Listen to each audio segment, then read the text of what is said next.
Purpose of today's hearing is to better understand the worldwide threats facing us today. Under the rules of the House, the chairman is responsible for maintaining order and preserving decorum in the committee room. I expect audience members to be respectful of witnesses, members, and the public.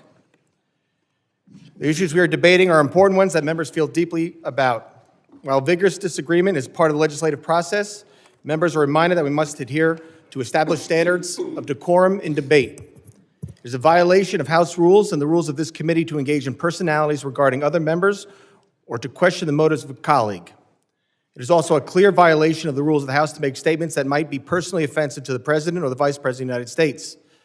Remarks of that type are not permitted by the rules and are not in keeping with the best traditions of our committee. The chair will enforce these rules of decorum at all times and urge all members to be mindful of their remarks. I now recognize myself for an opening statement. Good morning. Welcome to the Committee on Homeland Security's annual hearing on worldwide threats. Our witnesses today are Homeland Security Secretary Kristi Noem, National Counterterrorism Center Director Joe Kent, and Federal Bureau of Investigation Operations Director Michael Glasheen. I appreciate your willingness to testify and address the threats America faces every day at home and abroad.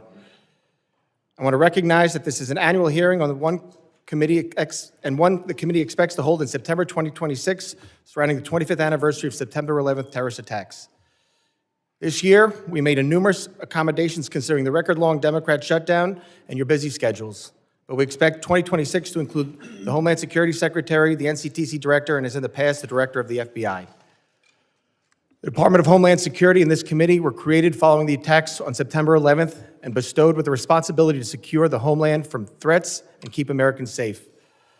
The work your agencies do each day furthers that mission, and this committee will always be a strong partner in those efforts. I want to commend all three of you. The border is secure, the flow of drugs is slowing, and violent criminals are being taken off the streets. America is once again a symbol of global strength. However, I'm sure you'll agree it is not time to take a break. It is time for action. We cannot succeed in our collective Homeland Security mission without working together, collaborating, and striving for better. The threats we face are persistent and ever-changing. The days of strictly kinetic strikes are over. The battlefield is not the same as it was on the Western Front in 1914, nor Pacific Theater in 1941, and not even the Middle East in 2000s. In 2025, we fight our adversaries in cyberspace, we counter radicalization on the internet and in chat rooms, we resist communist China propaganda, we prepare for newfound biological threats, and we combat the flow of transnational criminals across our borders. This is why this hearing is so important. Congress must hear from the executive. Oversight is not unfair, and asking questions is not unwarranted. We must ensure the people's representatives are informed. In less than 1 year, the Trump administration has delivered historic results in securing our borders and dismantling transnational criminal networks. The commitment to restoring and maintaining a state of law and order has resulted in illegal border crossings falling to their lowest level in decades. Compared to last year, nationwide border encounters have plummeted nearly 80%. This is a testament to the administration's enforcement of law and deterrence of further uncontrolled illegal immigration. More and more, both nation-state and rogue actors are turning to cyberspace to conduct nefarious operations against the United States and its interests. Just a few weeks ago, we saw the first mainly autonomous artificial intelligence conducted cyber attack. The AI threat is no longer something out of faraway science fiction movie. Technology improves every day, and so does our adversaries' understanding of how to use it. We must be prepared. We must work together with our state and local partners, as well as the private sector, to share information to better identify and mitigate attacks. We must remain vigilant in the face of threats posed by Russia, China, and Iran. And we must harden critical infrastructure. The United States is entering an unprecedented period of hosting major international events, including 2026 FIFA World Cup, the 2028 Olympic and Paralympic Games in Los Angeles, and nationwide celebrations marking the nation's 250th anniversary. These mass gatherings will test the nation's ability to secure large crowds, safeguard foreign delegations, and maintain operational continuity amid evolving threats from nation-state adversaries, foreign terrorist groups, transnational criminal organizations, and lone actors. Trump administration is employing a whole-of-government approach to ensure these events are safe and secure. However, host cities and law enforcement shouldn't shoulder significant burdens in planning and resourcing. Persistent challenges include coordination shortfalls, intelligence sharing gaps, and jurisdictional limitations, particularly at ancillary venues such as athlete housing, training facilities, hotels, and fan zones. All of this is on the backdrop of the upcoming 25th anniversary of the horrific terrorist attacks of September 11th that took the lives of thousands across New York, D.C., and Pennsylvania. It is why I sought this chairmanship and what guides me every day in this work. We all share the same goal: keep Americans safe, regardless of the threat. I look forward to the witnesses' testimony today, and I hope we can work together to ensure we achieve this common goal. I now recognize the ranking member, the gentleman from Mississippi, Mr. Thompson, for his opening statement. Thank you very much, Mr. Chairman. And before I start, let me welcome Mr. Van Epps to the committee. Mr. Chairman, thank you for getting the Secretary of Homeland Security and National Counterterrorism Center Director here today. Your predecessor couldn't seem to get that done, and I appreciate your commitment to holding this hearing. Each day, we've had more examples of Republicans abdicating their constitutional oversight responsibilities. Fortunately, unlike other chairs in this body, it appears that if you are serious about this committee work being done, and I compliment you for that. As I look at the witnesses table, though, I can't help but notice that FBI Director Kash Patel isn't here with Secretary Noem and Director Kent. I'd also say that we have just been provided Secretary Noem's testimony. I've been on the committee since its inception, and I've never had the rules violated where we couldn't get testimony so members of the committee could look at it until today. Today's hearing is supposed to be one of the most important exercises of this committee's oversight jurisdiction. Each year, we hear from the Secretary of Homeland Security, the Director of National Counterterrorism Center, and the Director of the Federal Bureau of Investigation, who is nowhere to be seen today.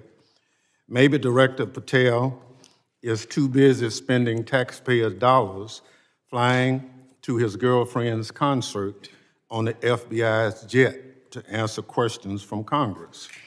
Maybe the FBI director isn't here because he's afraid of scrutiny from Democrats who want to know what the FBI is doing to keep America safe.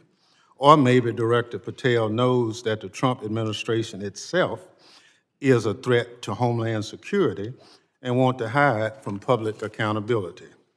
On the other hand, Director Kent is here, which is good because we have questions for him about NCTC's work, as well as his comments about the January 6th insurrectionists he called, and I quote, political prisoners, unquote, who deserve to be pardoned. Some of the people he defended, however, are back in jail for crimes like plotting to murder FBI agents and possession of child pornography. It's scary that these unserious people are in charge of keeping America safe from terrorism. But what's even scarier is that they work for an unserious and unhinged president who spends most of the days designing monuments to himself and finding new ways to hide the Epstein files. All of this puts America and its lives, people who live here, at risk every day.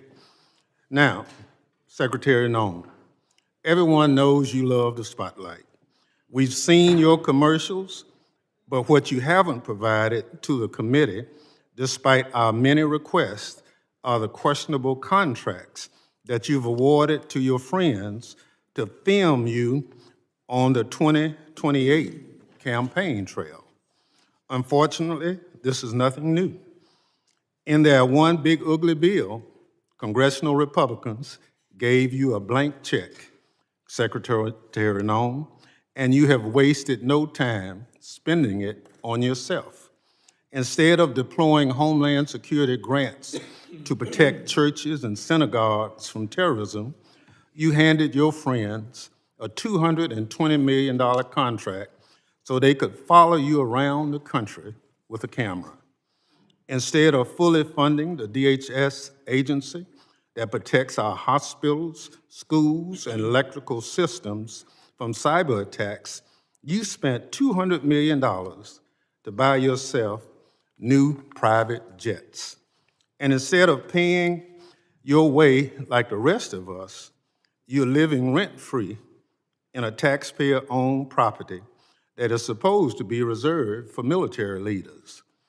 Every penny that you spend on yourself represents the blood, sweat, and tears of hardworking Americans who expect their tax dollars to be spent on Homeland Security, not promoting you and your interests.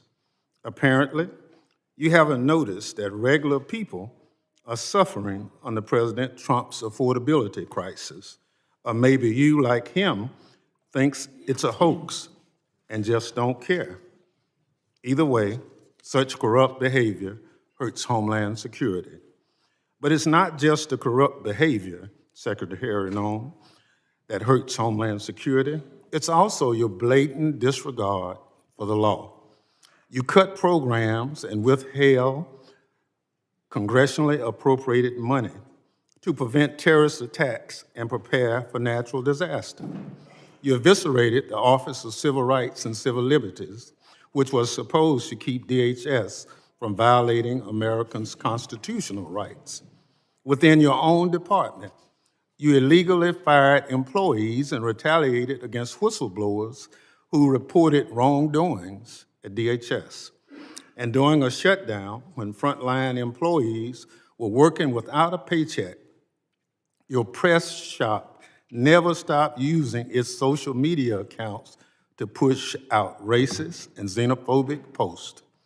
Throughout your tenure, you've diverted resources from critical Homeland Security agencies and programs to carry out an extreme immigration agenda.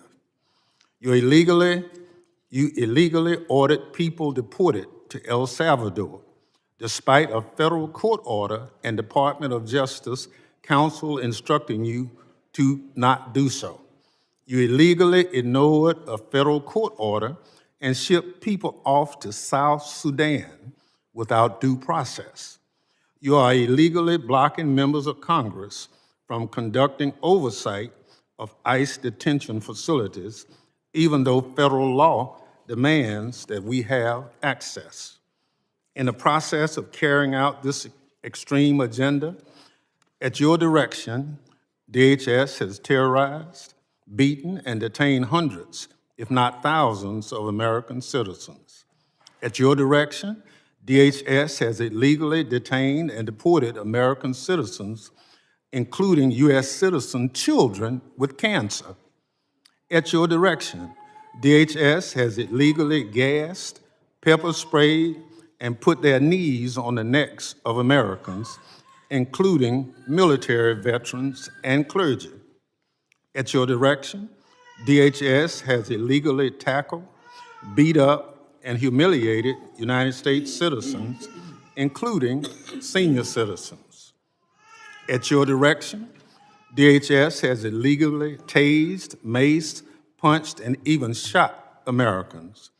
Black and brown Americans, in particular, have been racially profiled, detained, and locked up, and sometimes with tragic consequences. It's just one awful incident. A pregnant U.S. citizen was reportedly thrown to the ground, kicked and left in handcuffs for hours after immigration officers did not believe that she was an American. She later lost a baby. You cannot enforce the law by breaking the law, Secretary Noem. That's not how justice works. It's not right, and it's un-American. And when Congress tries to carry out its constitutional oversight responsibilities to question you about your department actions, you hide, often with the help of congressional Republicans. Never in the history of the committee has a Secretary of Homeland Security hidden from congressional oversight like you. and your department have, Secretary Noem. Our oversight letters to you go unanswered. You owe us by extending the millions of Americans who sent us to Congress as their representatives a response to over a dozen letters. Your predecessor came before this committee regularly under administrations of both parties, but under President Trump, you and other department officials have rarely shown their faces at committee hearings. In the first year of President Biden's term, his administration made 28 appearances before this committee. 28. Under President Trump, DHS officials have appeared only 3 hearings before this committee, just 3. You, Secretary Noem, have appeared before this committee just twice. That's fewer appearances than your predecessor, Secretary Alejandro Mayorkas, who Republicans lambasted for not coming before the committee more often. It's interesting how my colleagues on the other side are now. Secretary Noem, I'll give you one thing. You showed up today rather than throwing a civil servant under the bus like Director Patel did. But you have systematically dismantled the Department of Homeland Security, put your own interests above the department, and violated the law. You are making America less safe. So rather than sitting here and wasting your time and ours with more corruption, lies, and lawlessness, I call on you to resign. Do a real service to the country and just resign. That is, if President Trump doesn't fire you first. I yield back. Gentleman yields back. Other members of the committee are reminded that opening statements may be submitted for the record. I'm pleased to have a highly distinguished panel of witnesses before us today. Pursuant to Committee Rule 8C, I ask that the witnesses please rise and raise their right hand.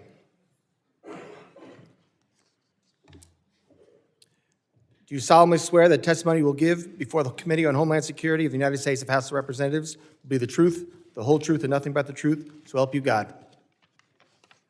Thank you. Please be seated. Let the record reflect that the witnesses have all answered in the affirmative. I would like to now formally introduce our witnesses. First is Ms. Kristi Noem. She is the Secretary of the Department of Homeland Security. Secretary Noem previously served as Governor of South Dakota and was a member of this distinguished House. Second is Mr. Joe Kent. He currently serves as the Director of National Counterterrorism Center with Office of Director of National Intelligence. Mr. Kent served in the U.S. Army, completing 11 combat tours and a stint with the Central Intelligence Agency. Third is Mr. Michael Glasheen. He is Operations Director for the National Security Branch of the Federal Bureau of Investigation. Mr. Glasheen has served in national security for more than 2 decades, including as Director of FBI's Terrorist Screening Center and Assistant Director to the National Security Branch. Prior to joining the Bureau, Mr. Glasheen served in the U.S. Marine Corps. I thank all the witnesses for being here today. I now recognize Secretary Noem for 5 minutes to summarize her opening statement. Thank you, Mr. Chairman, and thank you, Ranking Member, for holding this hearing today and inviting me to be a part of it. I'm looking forward to discussing the worldwide threats that this country faces and the work that President Trump and his administration does each and every day to make America safe again. I'm very privileged and honored today to have my family with me. I'd like to introduce them to you. Disruptions of congressional business is a violation of law, is a criminal offense under federal law. Audience members are advised to take their seats and maintain order.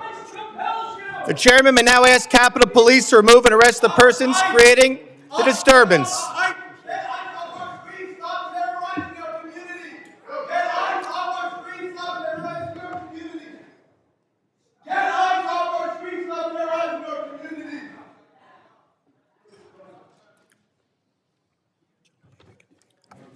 Secretary may continue. Chairman, I'll continue. Today with me, I have my husband, Brian, who's with me, and also 2 of my children. My oldest daughter, Cassidy, and her husband, Kyle, are sitting here in the front row. And then my middle child, Kennedy, and her husband, Tanner, and that was my grandbaby, Noah, that was crying a little bit during the ranking member's comments. I don't think she agreed with him.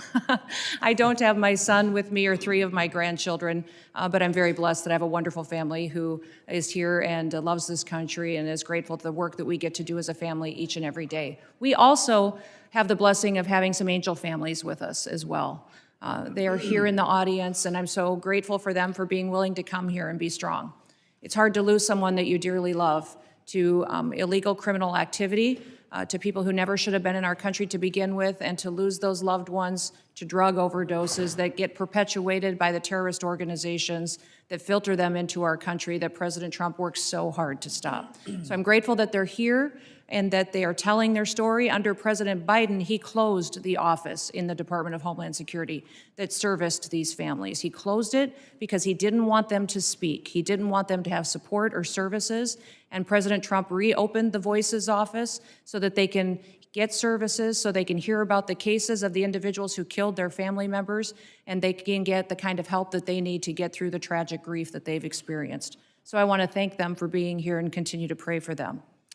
I want to thank you for the opportunity to be in front of you today to discuss the wide range of threats that the Department of Homeland Security is working on to protect us from here at home and also around the world.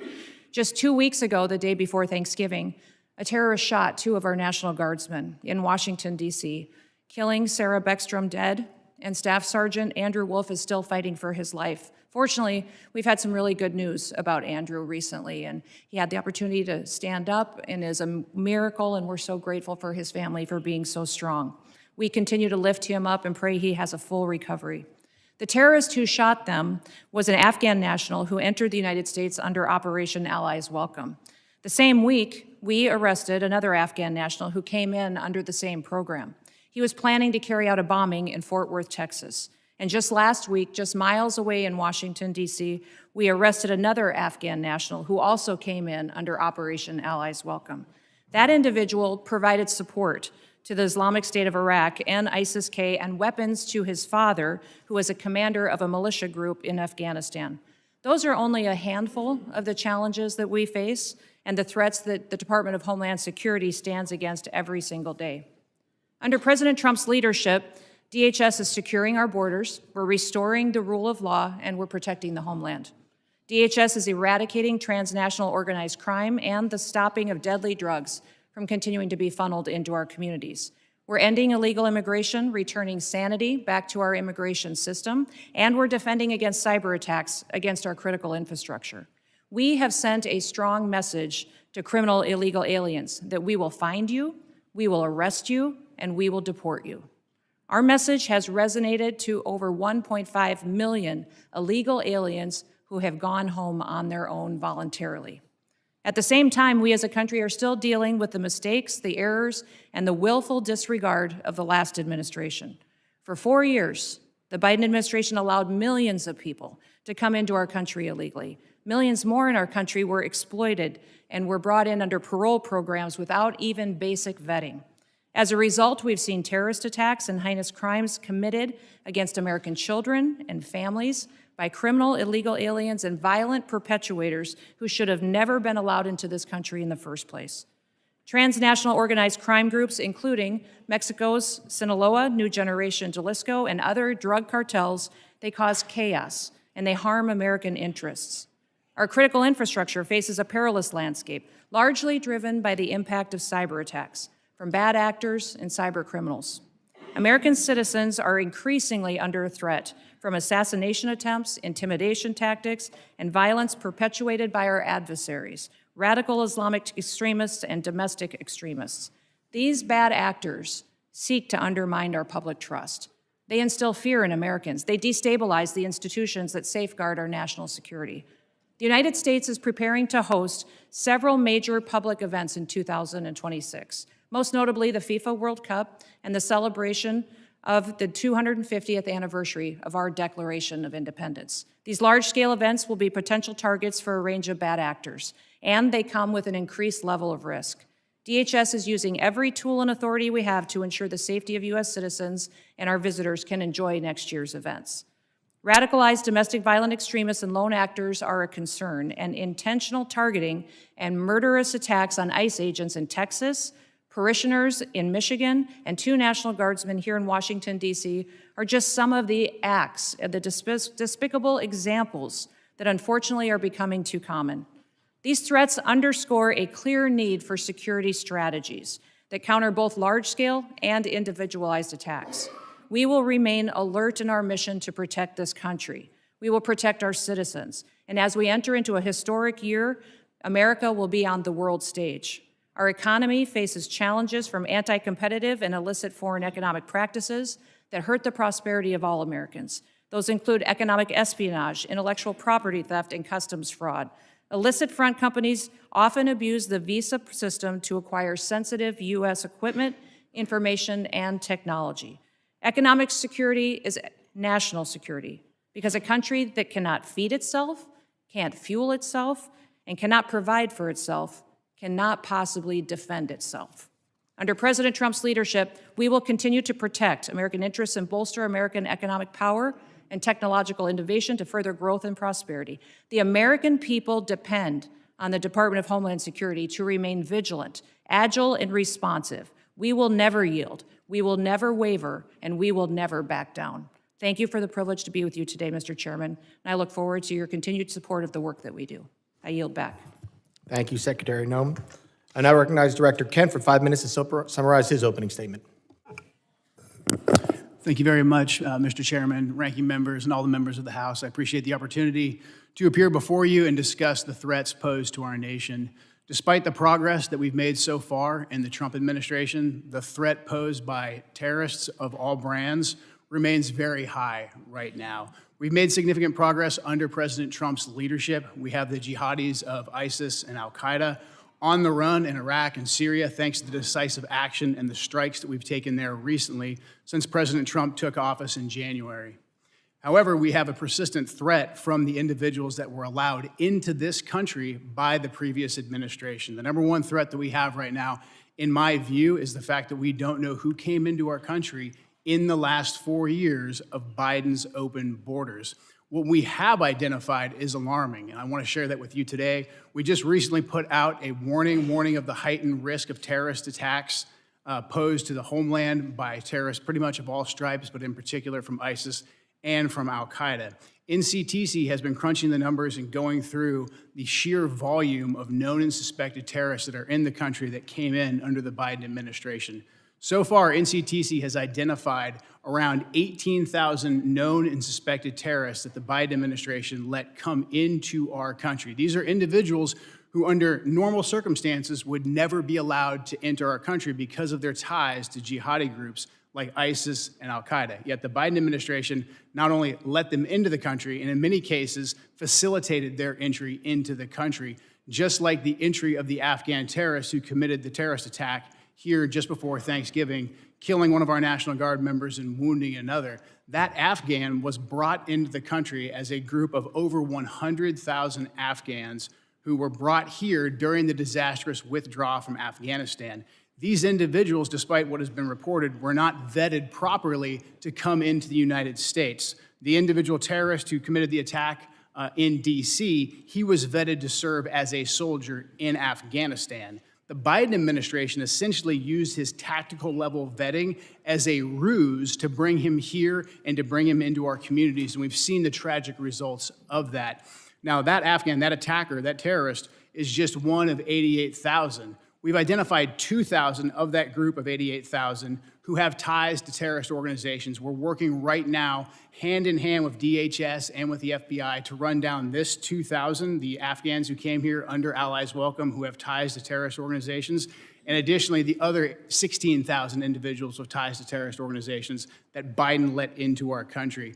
That is probably the top terrorist threat that we face right now, and that doesn't include the individuals who came here illegally through the open border. That number, alarmingly, remains unknown at this time. We're trying to figure out who those individuals are as well. Also, adding to this elevated threat, we have ISIS and al-Qaeda that have found sanctuary in places like Afghanistan and Syria due to the transitional nature of those governments, and also, again, in Iraq and some of the hinterlands of Iraq. And these terrorists are able to communicate and spread their propaganda and a lot of their know-how thanks to the proliferation of encrypted apps and also due to just the internet writ large. The new terrorist tactic that we're seeing more and more is moving away from very deliberate cellular attacks that we can infiltrate easily while they communicate into an inspirational methodology where you have key members putting out media and putting out how-to guides to reach out and to touch individuals inside the United States. We recently disrupted one of those attacks just before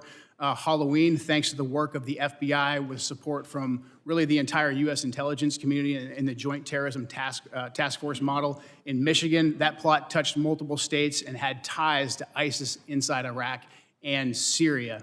Another issue that we are addressing right now, thanks to the decisive leadership of President Trump, is the scourge of fentanyl, gang, and cartel violence. Under President Trump's leadership, we've designated these cartels and gangs as terrorist organizations, and we've done that rightfully so. These individuals, these terrorists, have killed hundreds of thousands of Americans, as these angel families will tell you firsthand. What President Trump has done by designating them as terrorists has allowed us to turn the tools of the intelligence community against them and predominantly watch list them as terrorists to prevent them from ever coming into America in the first place. To date, we've added about 35,000 of these narco-terrorists to our terrorist watch list, and we've stopped just around 6,000 of these terrorists from ever entering our country, from setting foot inside of America so they can no longer kill Americans with impunity. These are just some of the issues that we're covering 24/7, 365 at the National Counterterrorism Center, and I look forward to discussing more with you all today. Thank you. Thank you, Director Kent. And now recognize Director Glasheen for 5 minutes to summarize his opening statement. Good morning, Chairman Garbarino, Ranking Member Thompson, and members of the committee. I'm Operations Director Michael Glasheen. I oversee the FBI's National Security Divisions. I am honored to be here with you, representing the people of the United States, the FBI, who tackle the complex and grave threats we face with perseverance, professionalism, and integrity. Our nation faces serious and evolving threats, ranging from international terrorists to hostile foreign intelligence operatives, from sophisticated cyber attacks to internet-facilitated sexual exploitation of children, from violent gangs and criminal organizations to public corruption and corporate fraud. Keeping pace with these threats is a significant challenge. Our adversaries take advantage of the internet, social media, and emerging technologies like artificial intelligence to influence the American people, facilitate illegal activities, and recruit followers. Even as 2026 marks the 25th anniversary of the 9/11 attacks, terrorism remains a persistent but evolving threat. Over the past several years, the FBI has identified a particularly concerning uptick in the radicalization of young people. Radicalization of domestic terrorists most often occurs online.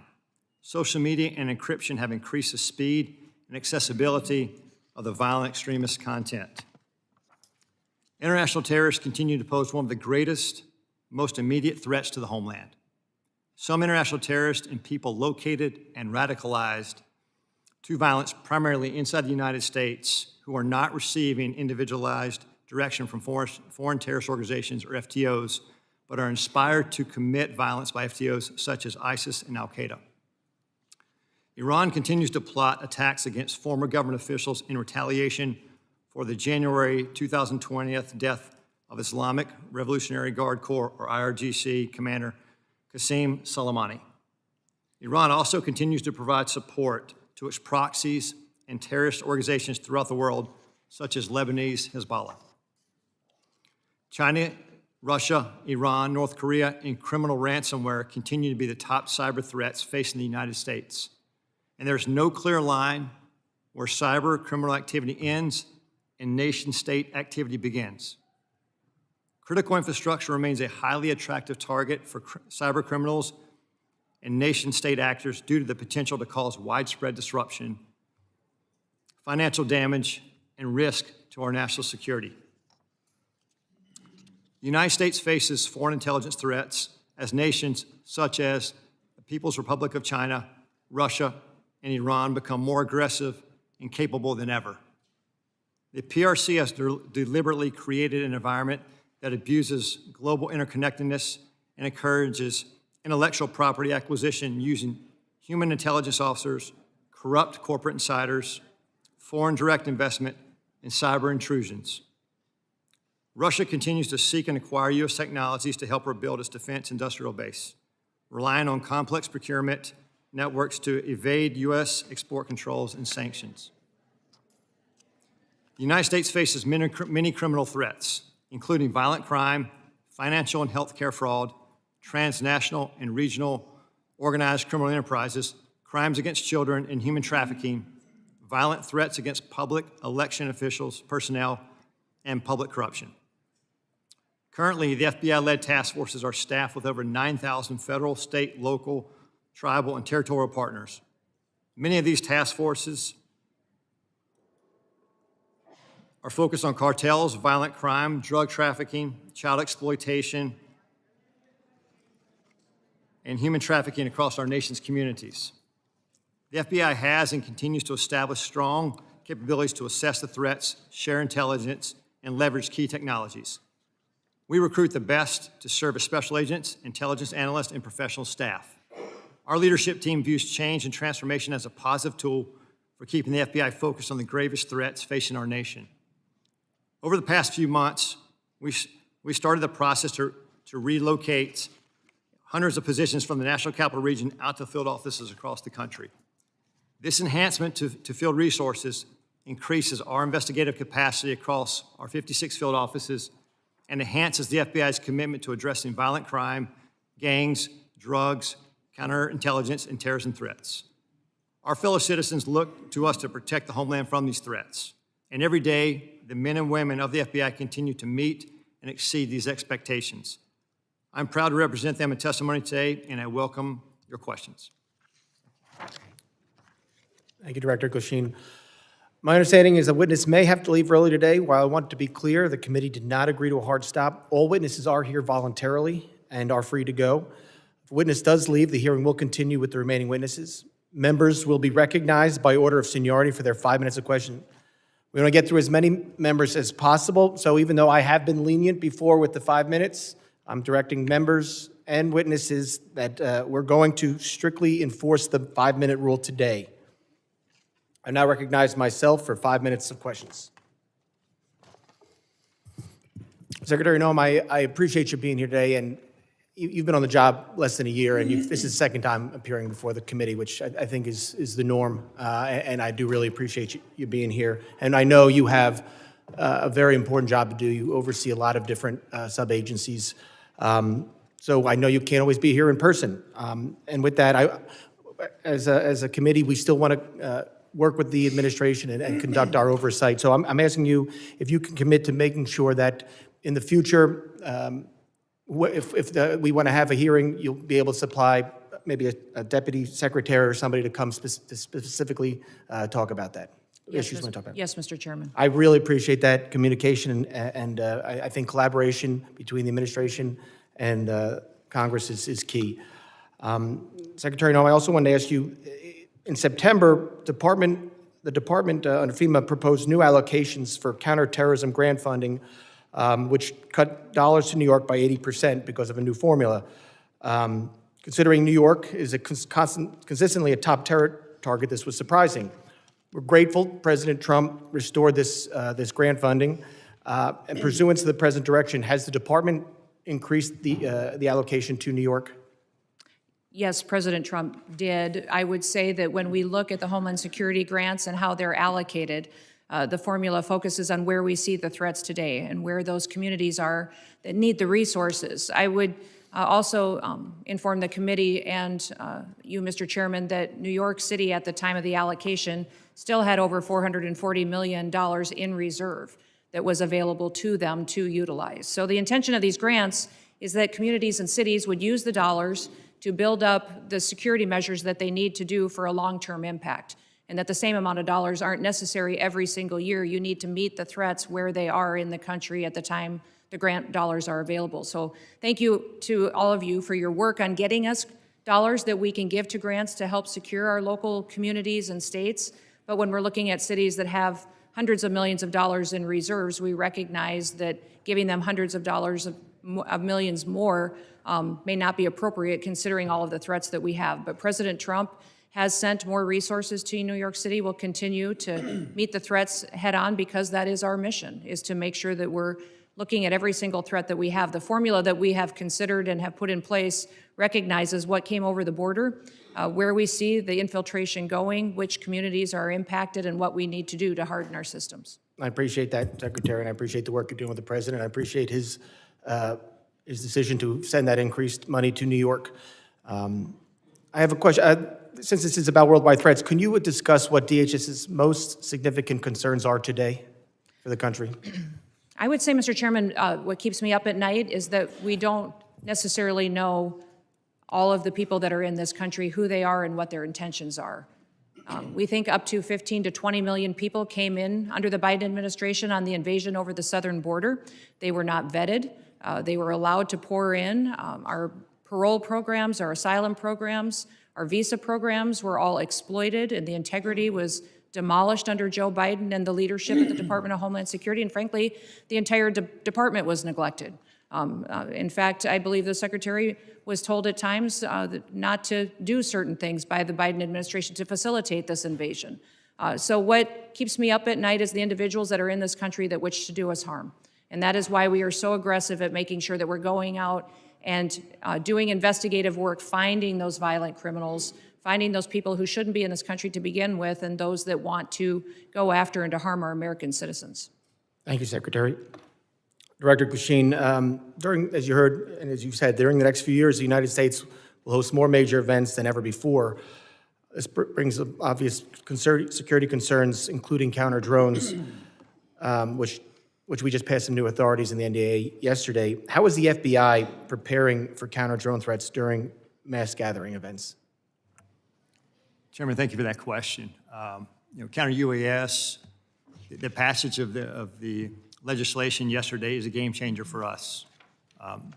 How we're preparing for that going forward, we just stood up a counter UAS school down in Huntsville, Alabama, where we will train federal officials, state locals, as well to assist with that preparation and implementation of using counter UAS technology.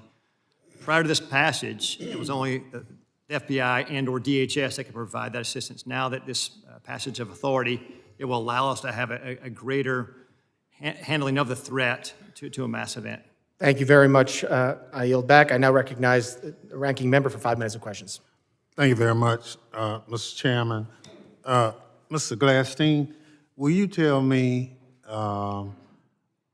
the organizations that pose on the domestic side, two of the organizations, number one, number two, threat to the homeland at this point?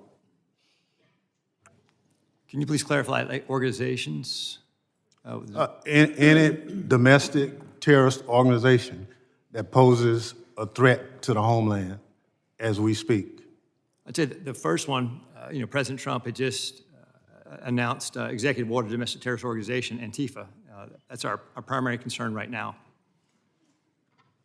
All right, that's what President Trump did. What does the FBI say? We share the same view. When you look at the data right now, you look at the domestic terrorist threat that we're facing, right now, what I see from my position is that's the most immediate violent threat that we're facing on the domestic side. So where is Antifa headquartered? What we're doing right now with the organization. Where in the United States does Antifa exist? Yeah. If it's a terrorist organization, and you've identified it as number one. We are building out the infrastructure right now. So what does that mean? We're trying to get the information. You say Antifa is a terrorist organization. Tell us as a committee, how did you come to that? Where do they exist? How many members do they have in the United States as of right now? Well, that's very fluid. It's ongoing for us to understand that. The same, no different than Al-Qaeda and ISIS. No, I don't want you. I'll ask one question, sir. I just want you to tell us. If you said Antifa is the number one domestic terrorist organization operating in the United States, I just need to know where they are, how many people. I don't want a name. I don't want anything like that. Just how many people have you identified with the FBI that Antifa is made of. Well, the investigations are active. So you wouldn't come to this committee and say something you can't prove, I know. I know you wouldn't do that. But you did. Madam Secretary, you and the gentleman from NCTC referenced the unfortunate accident that occurred with the National Guardsman being killed. You think that was an unfortunate accident? I mean, It was a terrorist attack. wait. Look, I'll get it straight. Then you can He shot our respond. National Guardsman in the head. Look, Mr. Chairman, will you direct the witness to allow me to ask my question? It was an unfortunate situation, but you blamed it solely on Joe Biden. I want you to know who approved the asylum application for this same person. Mr. Thompson, this individual that No, came no, into the country. No, I want to know who approved. Congressman Thompson, I want No, you to no, understand, no, when this individual came no, into the I'm not- country, I'm he not came gonna let you- under I'm not gonna let an you- evacuation of Afghanistan under Operation Allies Welcome, was thoroughly vetted by the Biden administration at that point in time, allowed into our country, and then was never followed up. I want to remind Reclaim everybody my in time. Congress. Reclaim my time. We follow the law, and every asylum is supposed to have a check-in every single year, and the Biden administration failed to do that. They vetted this individual, allowed them into our country, and did not do due The diligence. witness will allow the gentleman to ask his question. Yes or no? Who approved the asylum claim? The application on the asylum was thoroughly filled out by information that was gathered by the Biden administration. So the His Biden asylum- administration approved the asylum. His asylum application was put into place under the rules established by the Biden administration. Reclaiming my time. I don't want to file perjury charges against you, but I'm of the opinion that the Trump administration, DHS, your DHS, approved the asylum application. The asylum application moved forward under all of the information and vetting processes that were put in place under the Biden administration, which is when vetting happened. And that's what President Trump has changed. Under President Trump's administration. Reclaim my time again. When It's obvious you don't want to answer the question. Mr. Kent, do you want a shot at it? The individual was vetted to serve as a soldier in Afghanistan, and that vetting standard was used by the Biden administration as a ruse to bring him here. Had we followed the standard operating procedures for special immigrant visas, Reclaim that. that individual and none of the Allies Welcome people would have come to America. That's on Joe Biden. Gentleman's just time has answer the- expired. That was the answer. Point of order, Mr. Chairman. That was a murder that took place in D.C. It was not an unfortunate incident. And those comments are effing disrespectful. Who is that? Gentlemen, Expect better from the It's not a valid point of order. I will now recognize the gentleman from Texas, the former chairman, Mr. McCall, for 5 minutes. Thank you, Mr. Chairman. Madam Secretary, great to see you. This hearing reminds me of the novel A Tale of Two Cities. They see it, the Dems see it as the worst of times, but I see it really as the best of times. And what do I mean by that? Under the Biden administration, 15 to 20 million illegal aliens, unvetted, as you indicated, came into this country. What I think most disturbing is Director Kent's testimony. 18,000 known or suspected terrorists got into this country under the Biden administration. That's why we impeached Mayorkas. I was one of the managers. He told his Border Patrol, you don't have to pay attention to federal law when it says shall detain aggravated felons. He disregarded federal law and says, you know what, may detain. It's discretionary. And guess what?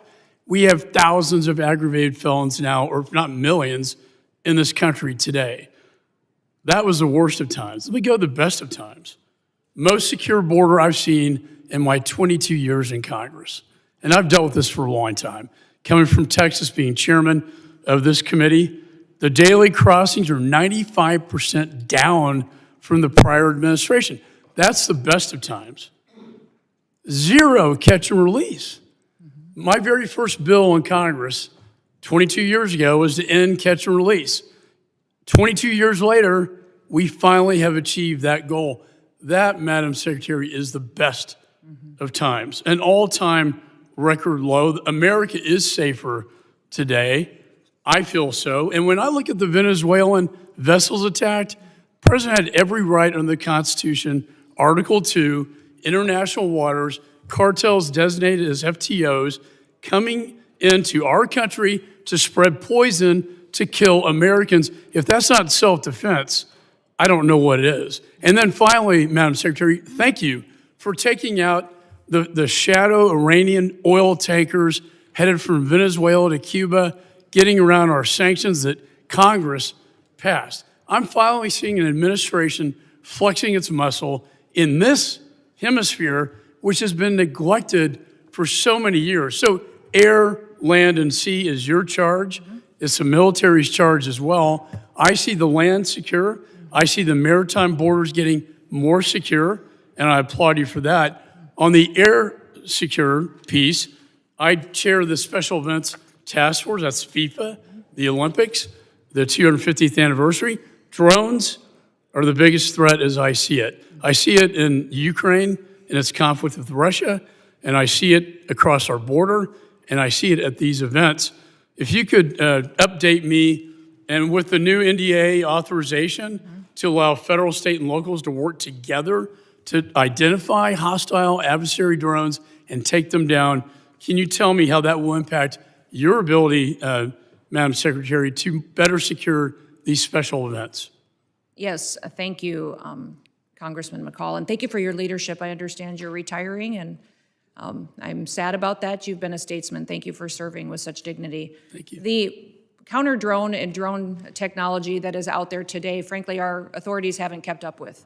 And so thank you for that legislation. Thank you for giving us the opportunity to truly defend the homeland. Here at the Department of Homeland Security, we are going to be investing upwards to $1.5 billion into drone technology and counter-drone technology and mitigation measures that we can deploy not just across different NSC events or large-scale events that we're responsible for the security on, but also that we can use to partner with cities and states for celebrations and different things that they may hold as well. So we have the responsibility at the Department of Homeland Security for FIFA and the 11 cities that will be hosting the matches here in the United States, also the Olympics, the America 250 celebrations, also other national security events that happen, such as Mardi Gras and other events that are going on throughout the country. So this program that we will have will not only work within the events that the department is responsible for, but we will be able to sign agreements with states and cities to provide measures that they don't currently have.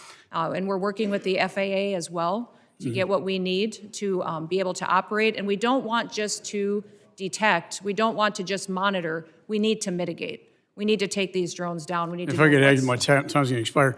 There is so much technology out there today, counter-drone technology, that I've been working to get into Ukraine to protect them from Russian drones that we can deploy at these events. I'd love to visit with you on that at a later date. And thank you for your service. Yeah, thank you.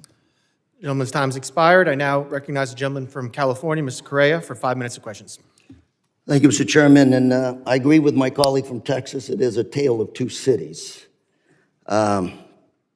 Secretary Noem, Trump administration, you're going after the worst of the worst criminals, and we agree with you. The problem is 70% of the people you've arrested have no criminal record. You're going after non-criminal immigrants, U.S. citizens, and permanent legal residents. Donna Hughes Brown, Irish citizen, green card holder, 48 years in the United States.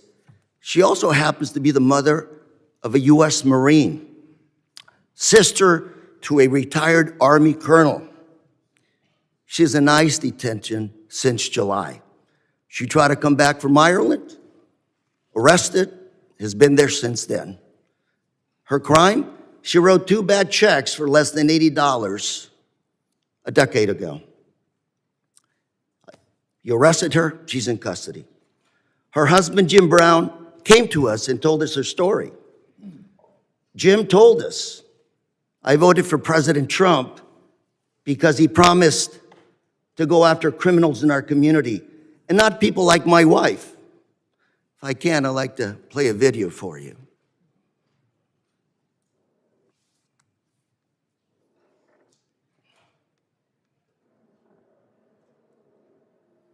understanding you also voted for President Trump.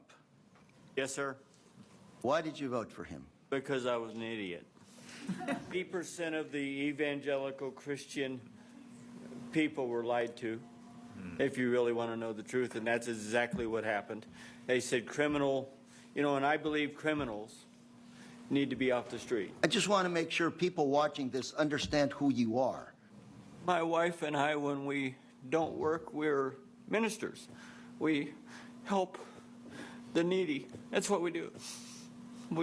And that's who they're arresting. It's Now, we've got Mr. Jim Brown before you. He's standing up. Hopefully you can talk to him a little bit.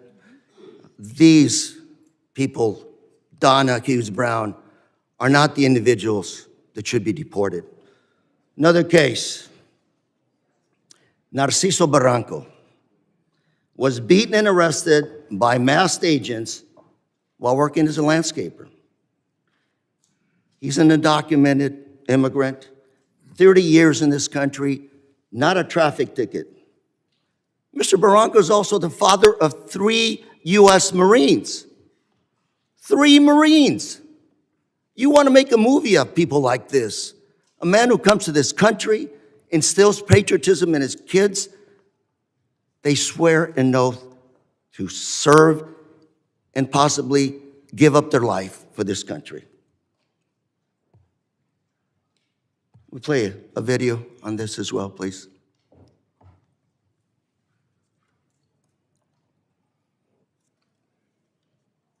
Masked federal agents were filmed pinning a man to the ground and repeatedly striking him in the head and neck before putting him in an unmarked car. The man in the video has been identified as Narciso Barranco and is the father of 2 active duty Marines and 1 Marine veteran.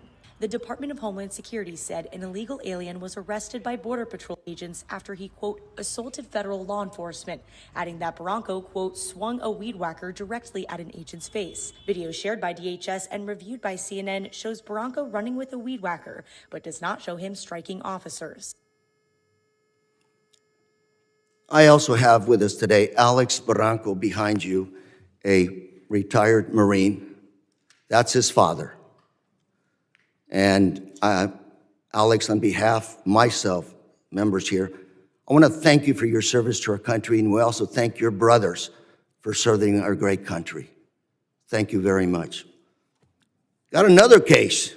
George Rete, 25-year-old, native of California, my home state.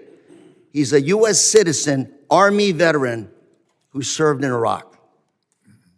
Well, on his way to work, he came to an immigration checkpoint. Pulled over. I don't know where officers deployed tear gas on him, broke his car window, pepper sprayed him, and dragged him out of his car. An American citizen held for 72 hours without any charges, wasn't even given the opportunity to shower, to wash off that paper Gentleman's spray. time's expired. I now recognize the gentleman from Mississippi, Mr. Guest. Mr. Chairman, I have 2 articles I'd like to present for the record. Unanimous consent. Under President Trump, an agency intended to keep Americans safe has diverted resources from child abuse, trafficking, and terrorism to immigration enforcement.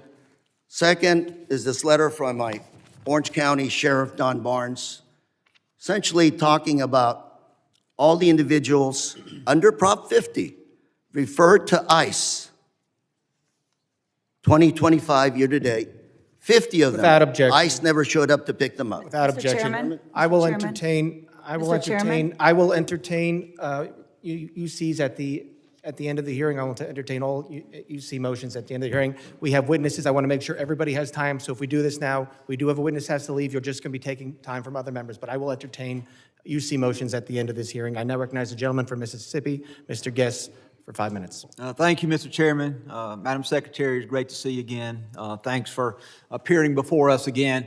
I want to echo some of the remarks of Mr. McCall. I want to first thank you. I want to thank the men and women who serve under your command for the incredible job that you have done over the last 12 months. we have seen that you are active in enforcing the rule of law.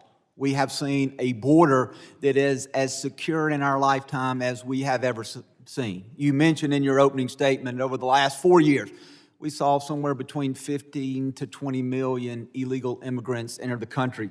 Just looking at monthly statistical data, we know that under the Biden-Harris administration, that in December of 2024, that there were over 300,000 illegal immigrants who were encountered along the southern border in that month alone. Recent statistics by the Department of Homeland Security for October, the most recent statistics we have, show that the number of border encounters for October of this year under your leadership have dropped to 11,000, a decrease of over 95%. And so I want to thank you for that. I want to thank you for the work that your men and women have done to protect our borders from illegal narcotics entering the country. We saw a press release the Coast Guard sent out this week regarding Operation Pacific Viper. And they mentioned a specific seizure that occurred on December the 2nd by the Coast Guard cutter Monroe, in which in a single incident of interdiction that the Coast Guard had the largest maritime interdiction seizure in almost 20 years, seizing 20,000 pounds of cocaine in an individual seizure. So I thank you for your aggressive actions in enforcing the law and for the incredible work that you and the men and women under your command are doing. I want to talk about, as we talk about threats, I want to talk about threats against law enforcement. Last week, this committee, we had a hearing. The hearing was entitled When Badges Become Targets. And during that hearing, we talked about the threats to law enforcement, specifically federal law enforcement. And even specifically within federal law enforcement, the threats toward ICE agents, the threats toward you and other members of leadership within DHS. We know that those threats and those incidents of physical attack have escalated dramatically, in some cases over 1,000%. And part of the driving force, I believe, behind those threats is what I refer to as rhetoric against law enforcement. And I brought this up last week, and I want to bring this up again with you and give you a chance to briefly address this. These are just roughly 10 of the statements that I was able to easily find online by elected officials, governors, mayors, in many cases members of Congress, where they were spewing what I believe to be very harmful statements toward law enforcement. Governor Pritzker claimed that ICE is grabbing people off the street and disappearing them, that our country is becoming Nazi Germany. Representative Crockett compared ICE to slave patrols. Representative Garcia referred to ICE as thugs.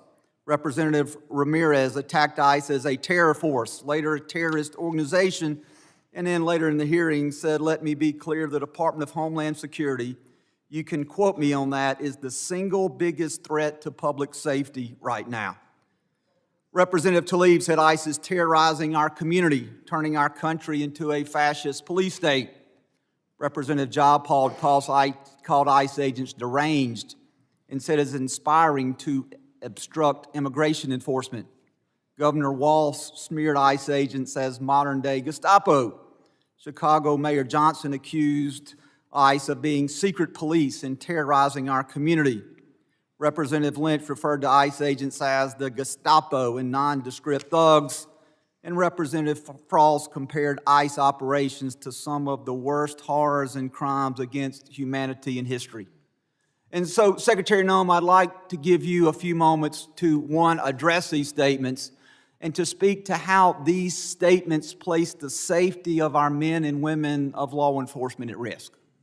Thank you, Congressman Guest. I appreciate you giving me the chance to talk about this because I think the words that these elected officials have used to describe our law enforcement officers are horrific, shocking, and unacceptable. Every single American citizen should find the words that they have used to describe these men and women that took an oath to keep us safe unacceptable and needs to be pointed out that we are seeing the consequences of those words every single day by the violent attacks. 1,000% increase in violent time's attacks, expired. 8,000% in death threats. Gentleman's It's time is unacceptable. Gentleman's time expired. I now recognize the Gentleman from Michigan, Mr. Tanadar, for 5 minutes of questions. Please remember to stick to the 5 minutes. Thank you, Chairman Garbarino and Ranking Member Thompson, for having this hearing today. I know the American people have been demanding answers from this administration on their unlawful actions, so I hope we are able to get some useful answers from our witnesses today. Secretary Noem, this past May, I asked you during a congressional hearing if it was the policy of DHS to follow orders issued by federal courts. You said on the record, and I'm quoting here, "We are following all federal orders." End of my quote, end of your quote. Secretary Noem, you lied to me under oath that day. You lied to the American people, and you have betrayed the trust placed upon you in your role as Secretary of Homeland Security. You defied federal court orders when you refused to order the deportation flights to El Salvador in March to turn around. Federal courts have also found your department to have violated federal injunctions in your continue to send non-citizens on deportation flights, with some courts having called your orders unlawful. Secretary Noem, I just have 3 questions for you. 1, why did you lie under oath by saying DHS was following all federal court orders when they clearly were not? Congressman. Question 2, let me finish my questions. Question 2, why did you mislead the American people when you said that no American citizens have been arrested or detained by federal immigration agents? And my last question, number 3, Donald Trump said that your ICE agents haven't gone far enough. Do you think terrorizing American citizens and assaulting peaceful protesters isn't far enough? Congressman, the Department of Homeland Security and this administration complies with all federal court orders. We always have and we always will. Not true. And we will continue to appeal. And sir, I will even tell you that at the highest court, at the Supreme Court, the Department of Homeland Security in our litigation has an over 90% success rate in winning at the highest court in our battle against activist judges across this country. Madam Secretary, activist judges that we will continue to appeal. And then when it gets to the highest court and we get a decision, it is proven that we are reclaim my right, time that we here. have been compliant. I will also say, Madam Secretary, let Do me. you want me to answer your questions or not? I do, but let me, you haven't been telling us the truth. Look, there have been at least 170 known cases of citizens being arrested or detained by federal immigration agents this year alone. This is the truth. Are you lying to the American people right now by denying these reports? When we are doing our targeted enforcement operations against criminal illegal aliens, individuals that are in that area may be detained until we verify who they are, and then they are released. This has been done for years, and every single law enforcement operation that has always happened, we follow the same protocols, and we continue to do that. We have never once detained or deported an American citizen. We have not held them and charged them. When we find out and verify their identity, then that is when they are released. You also asked about ICE agents going far enough. Sir, I will tell you that every single ICE agent, CBP agent, federal law enforcement officer that's out there doing their work every day, none of them will rest until our communities are safe. None of them will rest until Secretary terrorists, Noem, criminals it is a fact that off you of our ignored federal streets orders. and our children and our grandchildren can grow Let up me in a reclaim country my that time truly here, is please. safe. Let me reclaim. Secretary Noem, it is a fact that you ignored federal court orders in March and in May of this year. Do you plan on ignoring more federal orders? We always I'm comply with all federal sick court of your orders. lies, and the American people demand the Because truth. you keep saying it doesn't make it true. I am sick of your lies. The American people are sick of these lies. American people demand truth. America is very happy that finally they have a president in the White House that gets up every day to keep them safe. Madam Secretary, your incompetence and your inability to truthfully carry out your duties of Secretary of Homeland Security, if you're not fired, will you resign? Sir, I will consider your asking me to resign as an endorsement of my work. Thank you very much. I yield back my time. Gentleman yields back his time. I'll remind members that they are entitled to ask questions during their their time. Witnesses are entitled to answer those questions. Members are entitled to reclaim their time. So if we're going to have questions and answers, please allow it. You can reclaim your time if you want, but witnesses are here voluntarily. Please at least give them a chance to answer the questions that you're asking. I now recognize the gentleman from Texas, Mr. Pfluger, for 5 minutes of questions. Thank you, Mr. Chairman, and it's unfortunate that our colleagues on the other side of the aisle for 5 straight years now have no concern for anything worldwide threats-wise, and have proven that. We're supposed to be talking about worldwide threats, but unfortunately we're talking about homeland threats in our homeland. And Director, can you just reaffirm the number for us of people that match the terror watch list that are in our country? There's 18,000 known and suspected terrorists in the country right now that came in under Joe Biden's watch. 18,000. 18,000. That's unbelievable. It's unbelievable. And that's just what we know of, Congressman. Secretary, despite even members on this committee that have called our law enforcement and ICE and DHS and Border Patrol and other agents names and slandered them, I support you, and I support what you're doing to secure the homeland. The Working Families Tax Act allocated $13.5 billion to the Department of Homeland Security and the Department of Justice to reimburse states for the cost of the Biden-Harris administration's open border policies. No state suffered more than Texas. Fentanyl, drug and human trafficking, violent crime, stress on local emergency response services caused substantial damage to my district, to our state, to my constituents, to people that live and work in Texas. And in response, our state launched Operation Lone Star to secure the border when the Biden administration abdicated their responsibility to do that. We built miles of border wall, we had other barriers, we deployed state troopers, National Guard to deter the invasion that we suffered during this time period, which cost our state over $11 billion. And so as part of this Working Families Tax Act, we allocated $13.5 billion to reimburse those states. Last month, along with our senators, I led the Republican Texas delegation in sending a letter to you and Attorney General Bondi highlighting this and requesting that the state of Texas be fully reimbursed. And I wanted to get a status on that reimbursement today. Yes, thank you. And we still to this day remain incredibly grateful to the state of Texas for their leadership during that time. That was challenging times, devastating times for what we saw happening down there. And Texas stepped up in a way that was absolutely incredible. So yes, those dollars are being formulated and allocated. If you remember, many states deployed their National Guard down there. I was governor of South Dakota at that time, and my National Guard was deployed down there as well. So reconciling the costs for every single state and looking at that allocation, we're making sure we're doing due diligence to make sure that it's appropriated correctly. And just to be clear, I want to make sure that that money does come in the form of the reimbursement to Texas. That's what we're working with the White House on doing, sir. Okay. Yeah. When it comes to what Director Kent talked about, these 18,000 people, can you give us an idea of who these people are, what type of threat they pose to us? We saw it wasn't some accident. This was an assassination and a murder. It was not an accident, despite my colleagues saying that it was an accident. It was a murder and an assassination of a National Guard hero. So what other types of threats are you tracking and preventing from happening?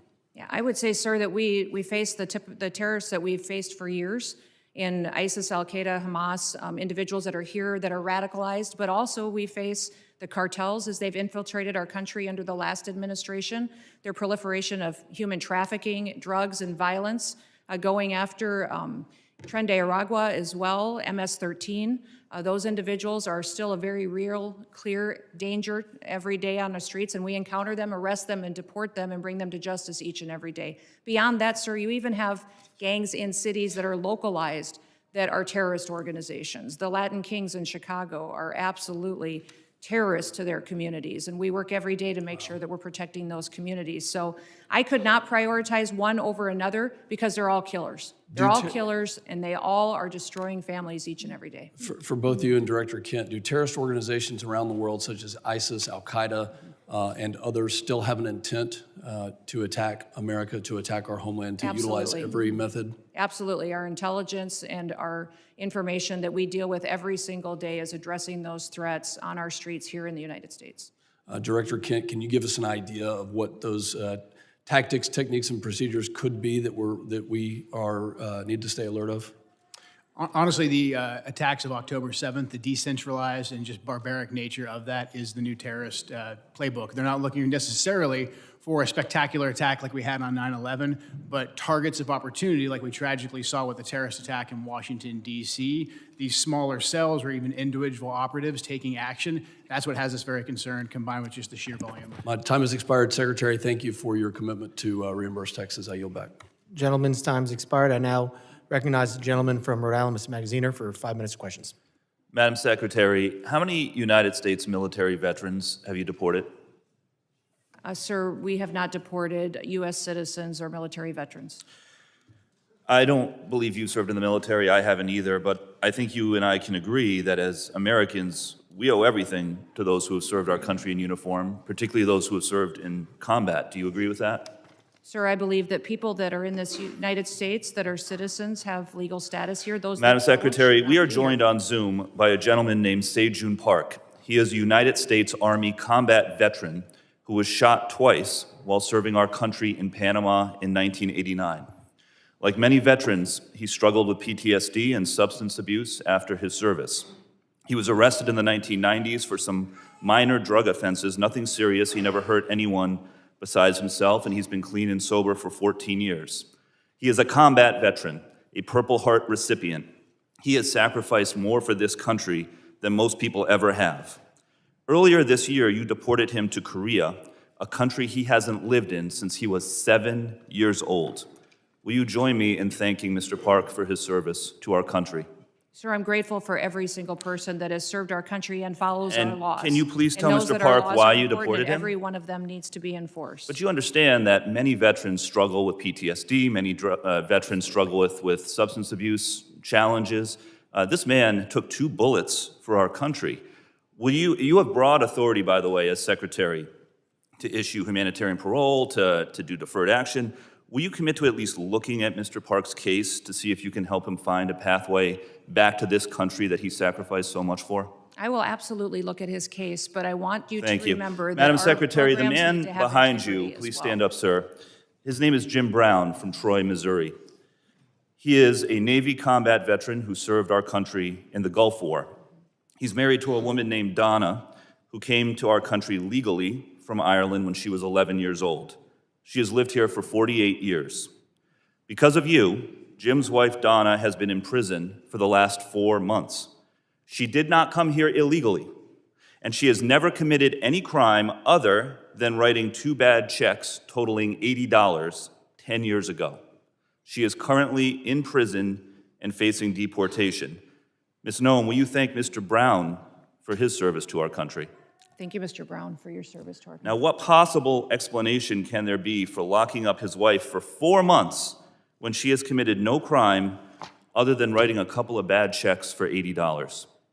Sir, it is not my prerogative, my latitude, or my job to pick and choose which laws in this country get enforced. You have and broad which ones discretion don't. as the Secretary. We need to follow You can issue the law parole, you and can do all enforce kinds the of things, laws. but you're choosing not to. Will you commit, again, to just reviewing Donna's case and reuniting this combat veteran with his beloved wife, who also loves this country? I will review the case. Now, Madam Secretary, you've already heard the story of Lance Corporal Alejandro Barranco, the United States Marine veteran who is behind you, who also has 2 brothers who are United States Marines. Will you thank Lance Corporal Barranco for his service? Thank you for your service.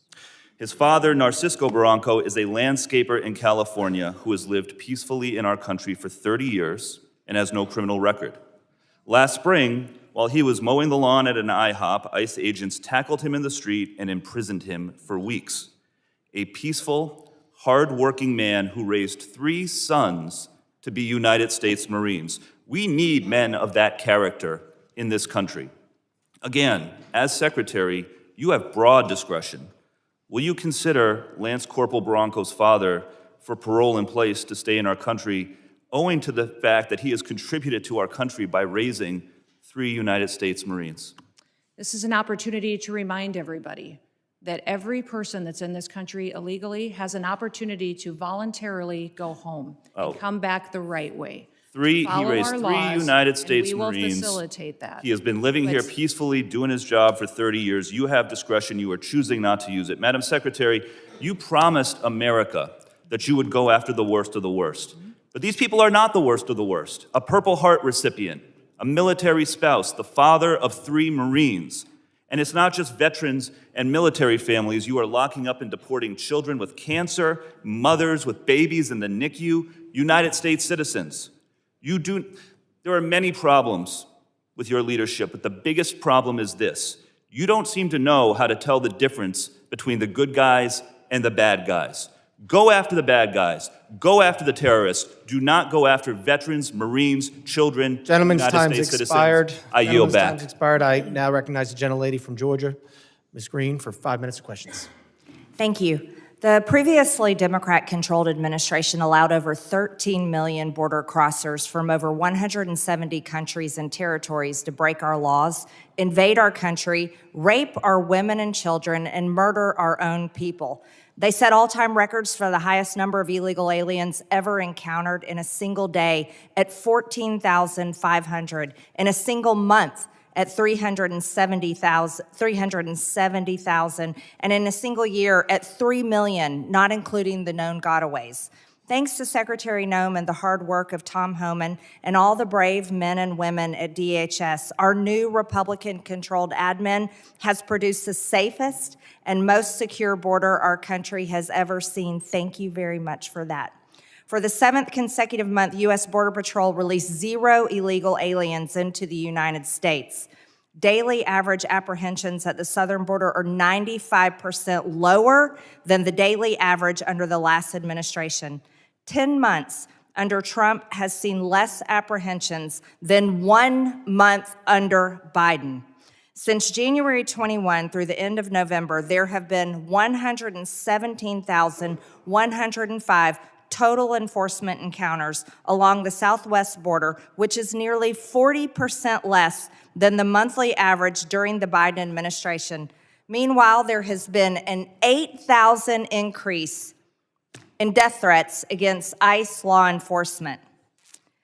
Secretary Noem, back in July, the department put out a press release titled "Worst of the Worst." Criminal proceedings begin in a case of transgender illegal alien accused of rape, child rape, not just rape, child rape of a 14-year-old boy in a sanctuary New York City bathroom. I wanted to highlight this case because it encapsulates so many different violent policies of Democrats.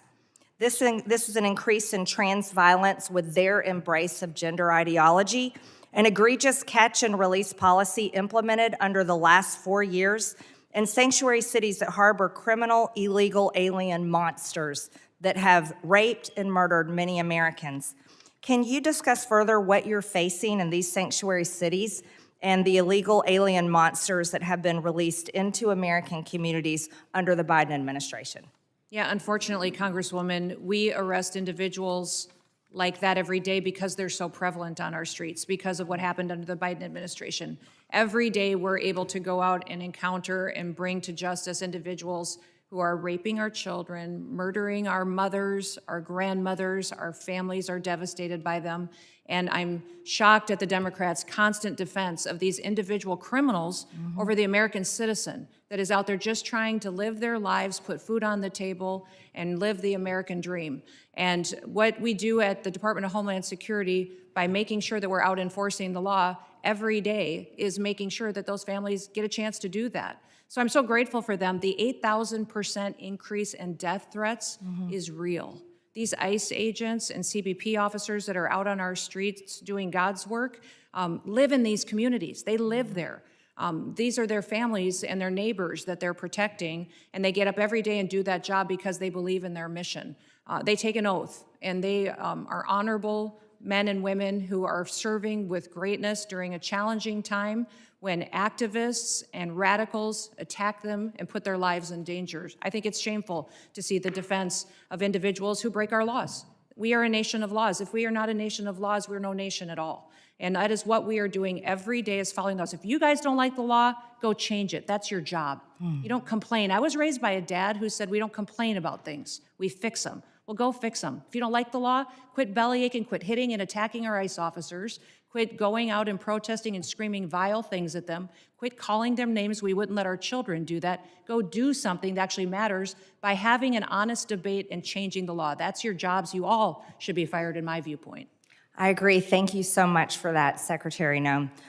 Back in 2021, I was one of only 16 members who voted against the Allies Act of 2021, which increased the number of special immigrant visas for Afghan nationals and loosened vetting requirements for eligibility. This brought in over 76,000 Afghans. Director Kent, what actions are being taken to identify and remove any of the 100,000 Afghan nationals admitted under the Biden admin who may have ties to terrorism, like the one who shot 2 National Guard members, tragically killing Sarah Beckstrom here in Washington, D.C.? I'm sorry, gentlelady's time has expired, but Can he just answer no, we're quickly? keeping everything quick to the 5 minutes. I'm sorry, but gentleman from New York is now recognized, Mr. Goldman, for 5 minutes. Secretary Noem, let's talk about the law. Do you agree that asylum is a lawful pathway to immigrate to this country? Yes or no? There's an asylum program, yes, in place. All right. So It was immigrants abused under then the with Biden ongoing asylum applications are legally in this country, correct? Excuse me, I'm sorry. Your question was? Immigrants with ongoing asylum applications are legally in this country. There are individuals in this country that have applications that And they are legally here because it's a lawful pathway, right? it's a lawful pathway. Okay, so And I if will- your department then deports anyone with an ongoing asylum application, you are violating the law, correct? Joe Biden left us with. I'm not asking about Joe Biden. I'm asking you a 1.5 specific million question. cases If your backlogged department asylum deports anyone fact, with an the program- ongoing asylum application, you program are was violating the greatly law. Is that violated. correct? It was greatly violated when they allowed I'm 1.5 asking million you. people to come I'm in and asking you. granted asylum applications. Why are you filibustering? Why by can't you ignoring answer the the laws. question? It's a Because, simple Joe, question. Your president If your department and your secretary deports did not follow anyone the law, with an which those ongoing applications asylum application, you are violating the law. Isn't that correct? the asylum program was Okay. broken under the last. Mr. Chairman, I will reclaim my time. She's not answering the question. But the obvious answer is that, yes, if you follow a lawful pathway, asylum is a lawful pathway, if you have an open asylum case, you are here lawfully. But the problem that we are seeing around the country is that you are not following the law. Don't tell us to change the law. If you don't like the asylum system, you change the asylum law. Bring it to us. We'll work with you. I think it needs to be changed. But you can't just decide that you're not going to follow the law, and asylum is a law, and deport people who have ongoing applications. Unfortunately, that is exactly what's happening. It's happening across the street from my office right in New York City. Numerous, thousands of people who have come to court appearances, have left them with open asylum applications, have been arrested. And then they've been shipped off and many deported. In September, one applicant was ripped away from his wife and small children after such a court appearance. And then this happened to his wife. Please play the video. No, it's not. It's not this one. All right, it's not this video. Here it is. I'm yours. Come on, man.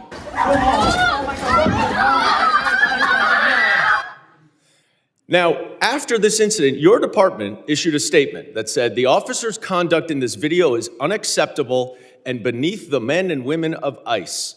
Our ICE law enforcement are held to the highest professional standards, and this officer is being relieved of current duties as we conduct a full investigation. 3 days later, you reinstated that officer and you put him back on duty.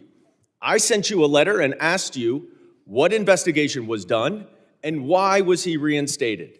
You did not answer that letter. So I'm going to give you an opportunity right here to explain to me that if that officer's conduct was, quote, beneath the men and women of ICE, unquote, why did you reinstate him?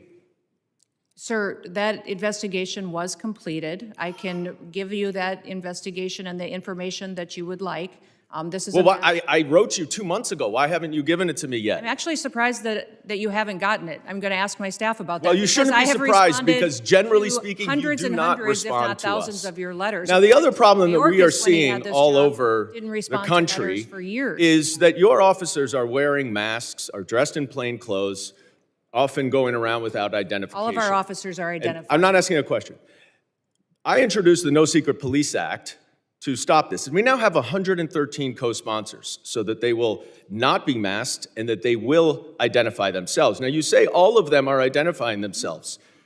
That is not the case because last month in New York City again, the NYPD officers were injured by your masked plainclothes ICE officers after they were called from 911 as residents witnessed your officers pulling individuals out of their vehicles and chasing them down the street. I also asked you what happened there. How were the NYPD officers injured by your officers? And you didn't respond. What's the answer? Sir, our individual Gentlemen's officers time are is identified. time has expired. I yield back. I recognize gentleman from Texas, Mr. Gonzalez, 5 minutes. Thank you, Chairman. Thank you, Secretary Noem. Thank you, Director Kent and Director Glasheen, for your patriotism, your service to our country. Thank you to the families for allowing everyone to serve. We're grateful for that. Democrats like to show clip after clip. I represent a district that's half of the southern border. Our lives were turned upside down under Joe Biden, and now we have our lives back due to President Trump and due to the policies that y'all are executing. So thank you. I have one question, but I'm going to try to, if there's time. I think it'd be important for the American people to get an update on the role Coast Guard played in the Venezuela oil tanker seizure. But first, I'd like to once again, thank you for being here. And so I'd like to first thank you, CISA. Thank you for keeping our nation's critical infrastructure safe. You are our nation's cyber first responders. Thank you to the Coast Guard. During our Texas floods, you showed up, Coast Guard showed up, you saved lives. Thank you to the Coast Guard for all the work that they've done in Jayada South. They've been the tip of the spear in the Southcom AOR for a long time. Their work often goes unnoticed. Thank you, HSI, for leading these anti-gang task force. They work. They're going out there. You're apprehending murderers. You're apprehending sexual offenders. You're doing it in a local, state, federal way. They're working. Thank you for that. Thank you, ICE. Thank you for keeping us safe by deporting all these people. I really appreciate the innovative idea of DHS owning its own airplanes. It's ridiculous that we had to essentially contract out in order to have these repatriation flights. That is a game changer. Thank you for that. Thank you, ERO, for adding bed space. This is exactly how we continue to deport the millions of convicted criminal aliens that are in this country. Thank you, NCTC, for keeping us safe. You're exactly right. We thank you for vetting, for going out and finally doing the role of vetting these people. You and I served overseas. Many of us did. And we know oftentimes it was more dangerous at the chow hall than outside the wire, right? So thank you for that vetting. Thank you, Border Patrol, for ending catch and release.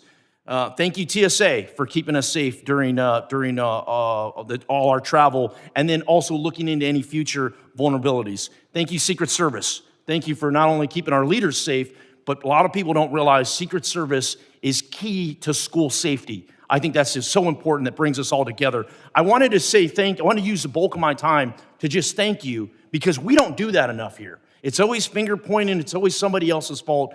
Please go back to your agencies and thank the men and women that are serving every day and helping to keep this country safe. With that, I'd like to give you a little time to talk about the Venezuelan situation and what the Coast Guard is doing. The operation that was conducted yesterday morning was a Coast Guard-led operation. It was in partnership with the Department of War and the Department of Justice, the FBI as well, and it was a successful operation directed by the president to ensure that we're pushing back on a regime that is systematically covering and flooding our country with deadly drugs and killing our next generation of Americans. Just the drugs that the Coast Guard has been able to interdict on the waters since that President Trump has been in office has been enough lethal doses of cocaine to kill 177 million Americans. That's 2/3 of our country.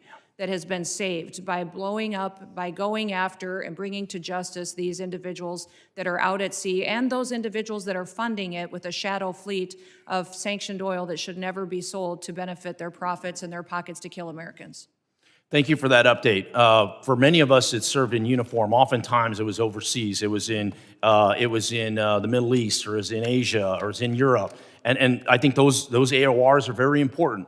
But for too long, president after president after president, our backyard has been left wide open, and we're completely shocked why all these terrorists are in our country and all these people are unvetted, all this chaos is happening when in our own backyard was unsafe. So thank you again for one. I know you traveled, you met with heads of state, El Salvador, Mexico, a couple that come to mind.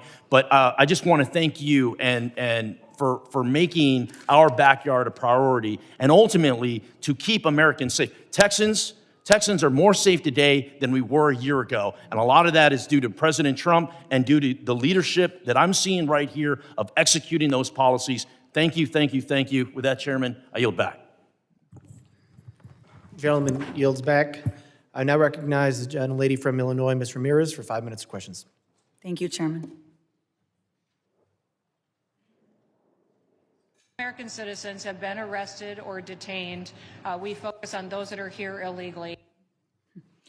Secretary Noem, you lie and you lied to the American people. I will be including into the record an article by ProPublica from October 16, 2025, entitled, "We found that more than 170 U.S. citizens have been held by immigration agents. They've been kicked."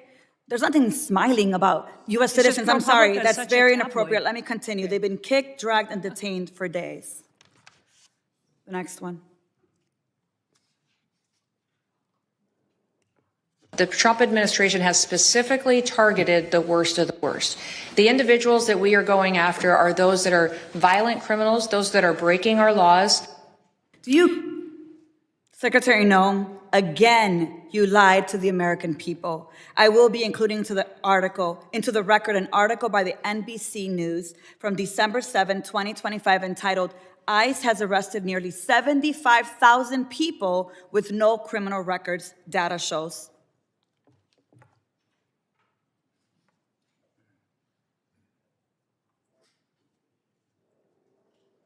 A co-equal branch of government, and it is your obligation as a member of the executive branch to honor decisions made by the highest court of the land. Yes or no, Secretary?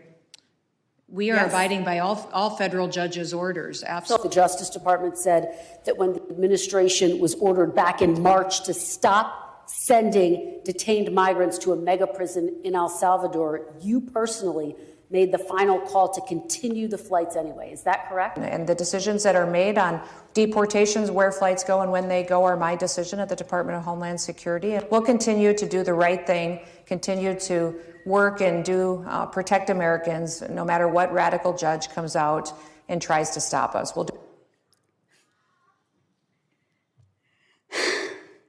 You lied on the record, and you lied to members of this committee.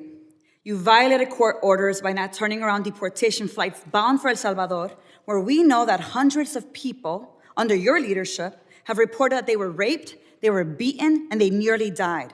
And your agents used chemical weapons in Chicago despite court orders from District Court Judge Ellis forbidding their use. Secretary Noem, you, Gregory Bovino, and your ICBP and DHS deputized agents have waged an unaccountable, unlawful, unconstitutional war against communities across the nation. Our residents have been surveilled, they've been threatened, they've been tear gassed, they've been hit with pepper balls, they've been shot, they've been subjected to warrantless arrest and precision immobilization maneuvers, they've been kidnapped and disappeared under your leadership. So we have a lot to talk about, but you and your department continue to reject congressional oversight. And you know how I know this? I know this because I've requested a meeting with ICE Field Office Director Russell Hott. I requested a meeting with Field Office Director Samuel Olson. And when you came to Chicago on October 3rd, I publicly and formally requested a meeting with you. So I'm going to be including a letter I sent on October 3rd requesting a meeting with Secretary Noem. So, Secretary Noem, I want to ask you again, will you commit to meet with me, yes or no? Yes, absolutely. Thank you. Thank you. So we have a lot to talk about, and actually my scheduler has a couple dates that I'll get to you after this meeting. I appreciate that. So look, I want to be very clear. You have misused resources appropriated by Congress. You've engaged in unethical behavior. You have repeatedly made false and misleading statements to Congress and to the press, and you've undermined the separation of powers and disregarded the role of Congress and the courts. Bottom line, you lie with impunity. You reject checks and balances, and you ignore Congress and the courts. Your options are limited. Either you're going to resign, Trump's going to fire you, or you will be impeached. I've already called for your resignation. You may remember I hand-delivered my request to you back in May, and I urge you to reconsider resignation because I've taken the first step towards your impeachment, and I've called on the Judiciary Committee to open an investigation into your lawlessness. Mr. Chairman, I know that at the end we'll be entering a number of articles into consent, but since I have a few moments, I ask unanimous consent to enter into the record a letter calling the Judiciary Committee to investigate Secretary Noem's impeachable offenses. Whatever you choose, the American people will have justice, Secretary, and you will be held accountable. I'm going to make sure of that every single day. With that, Mr. Chair, I yield back. Gentlelady yields back. I now recognize the gentleman from Texas, Mr. Luttrell, for 5 minutes of questions. Thank you, Mr. Chairman, Madam Secretary. It's good to see you, and thank you again for coming to Texas after the Kerrville floods. Your team was amazing. Their interaction with the leadership in our state, up and down the chain of command, was outstanding. Not something I read about, I saw it. So I'm speaking from the truth. So let's talk about worldwide threats, if you don't mind. This may go back and forth to Mr. Glasheen and Mr. Kent. My questions, first and foremost, is the nefarious actors globally, they're kind of everywhere. And as we try to protect the motherland in the cyberspace, air, sea, and land, something that's come to my attention in the committee hearing we had earlier, undersea cabling. And I don't know if you're a subject matter expert on this. I really wasn't until this hearing. But a large amount of our information flows under the water, something that most people aren't aware of, but I can assure you that the bad actors globally probably are. Now, it's multi-jurisdictional from what I understand. It's the Department of Justice, it's Department of War, and then it's Department of Homeland Security. And they kind of juggle the effort. Can you give me some insight on the protection mechanism that Homeland Security has for our undersea cabling? And I consider this a very viable threat specifically for information flow, considering everything that goes back and forth across the water. Can you give me a kind of a high-level briefing considering the atmosphere of what we're looking at? Yes, I can, and I'll try to leave some time for the other individuals too, but the Department of Homeland Security has 23 different components. Several of them have some responsibility for surveillance and monitoring of those cables and the information that flows through them. So CISA is our cybersecurity agency, which looks for bad actors, hunts down those bad actors, and then hardens our systems. So where we see a weakness or a vulnerability, they help us do that with the interactions we have with private companies, their communications, or other countries. But then we also have our Coast Guard out on the waters each and every day, which help us with surveillance activities to see if there's nefarious actors that would be out there jeopardizing those systems. We have INA, which is our intelligence and analysis. They are the ones that are helping us with our covert operations. They're the ones who are coordinating with our intelligence agencies on what we see as hacking attempts or enemies that would try to endanger those cables or cut them, damage them so that they couldn't be utilized to keep our critical infrastructure going. FEMA is the agency that's responsible for, on our worst day, if we needed something or someone to run the government, if there was an attack in this country, FEMA is the agency that would do that and maintains the resources to making sure that we have an operating government in an emergency disaster situation. I know there's redundancy on the cabling system, and there's from what I understand, there's over 1 million miles of cable underwater. I want to make sure that we have enough protection in place so the ripple effect is not catastrophic to the country. Mr. Kent, you got something to add to that? I was going to shift over to Mr. Glasheen. In terms of undersea cabling, no, I do not. Okay.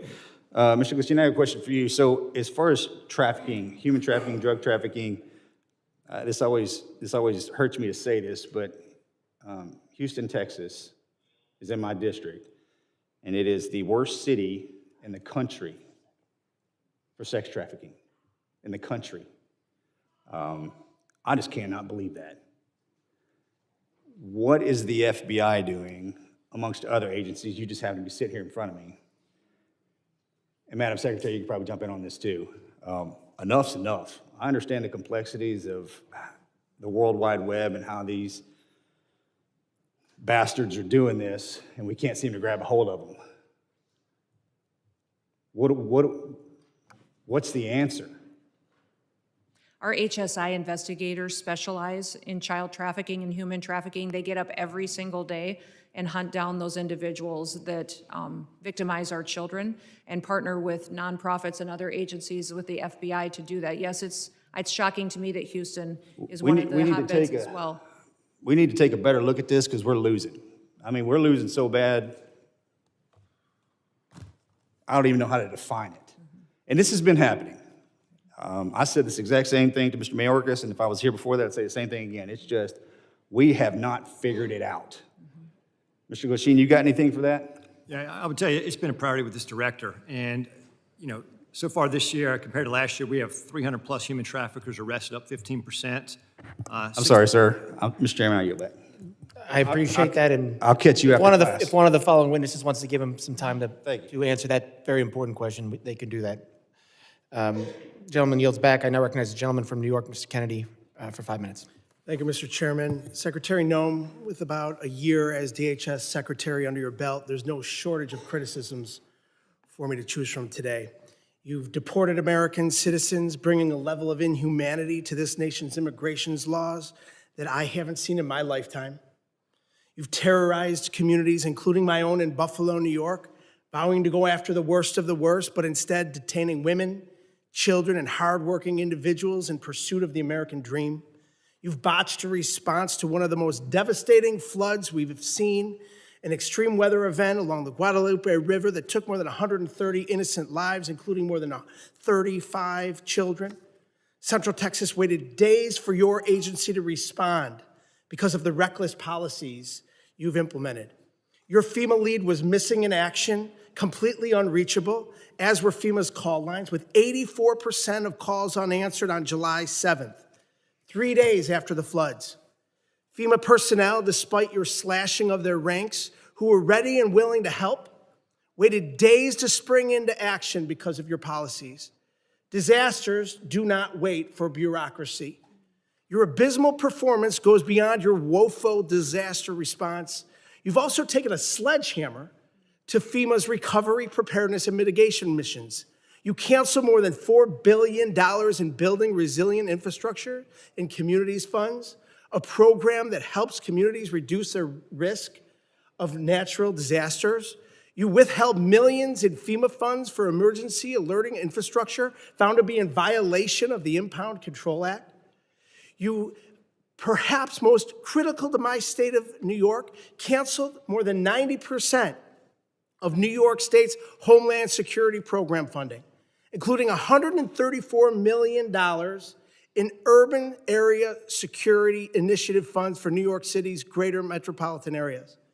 You have mismanaged these grants to the point where cities and states, including New York, are suing you to recover counterterrorism funding that's lawfully theirs and that Congress intended for them to receive.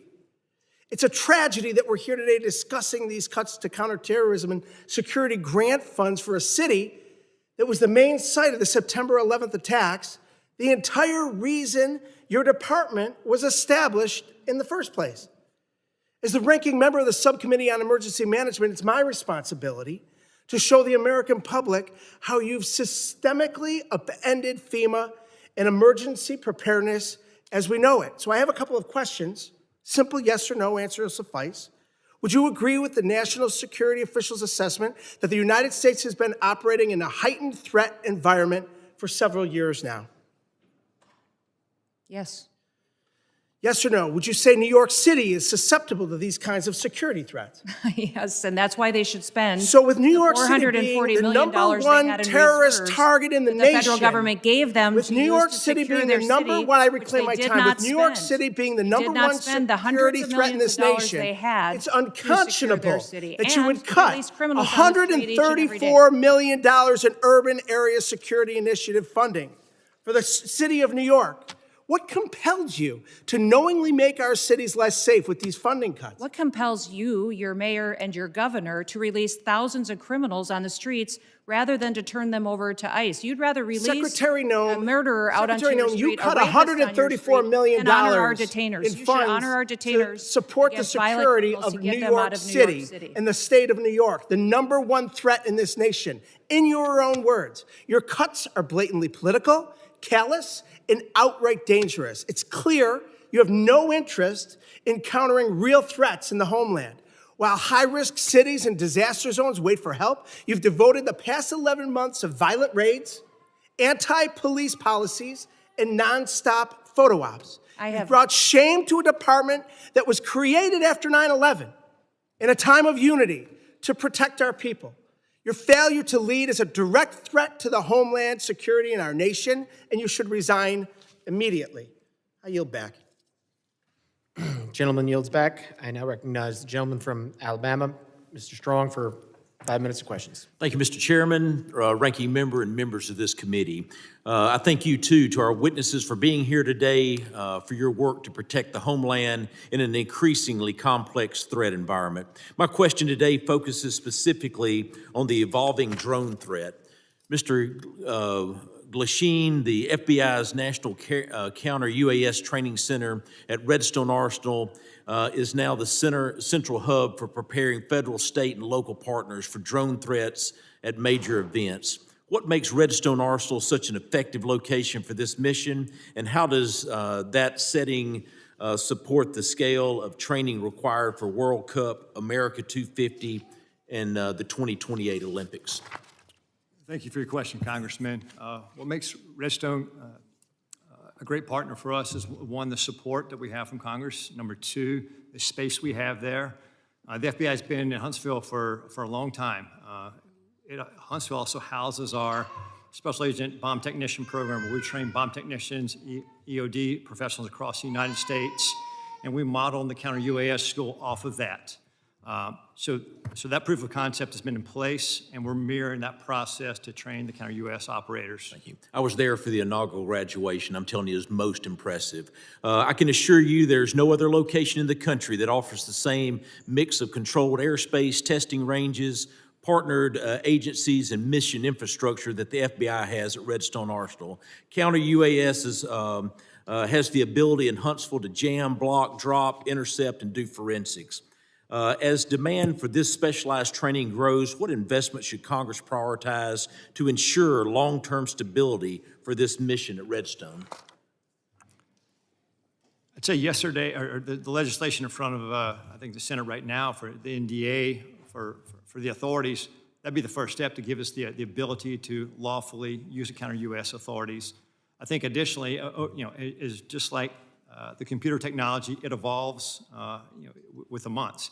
And so the counter-UAS technology is going to change, so have the appropriate funding and support to stay up with that technology so we can mitigate the threats that our nation faces. Thank you. Those graduates were from all over the country, and it was most impressive. Secretary Noem, this committee has failed to thank you for your faithful service to America.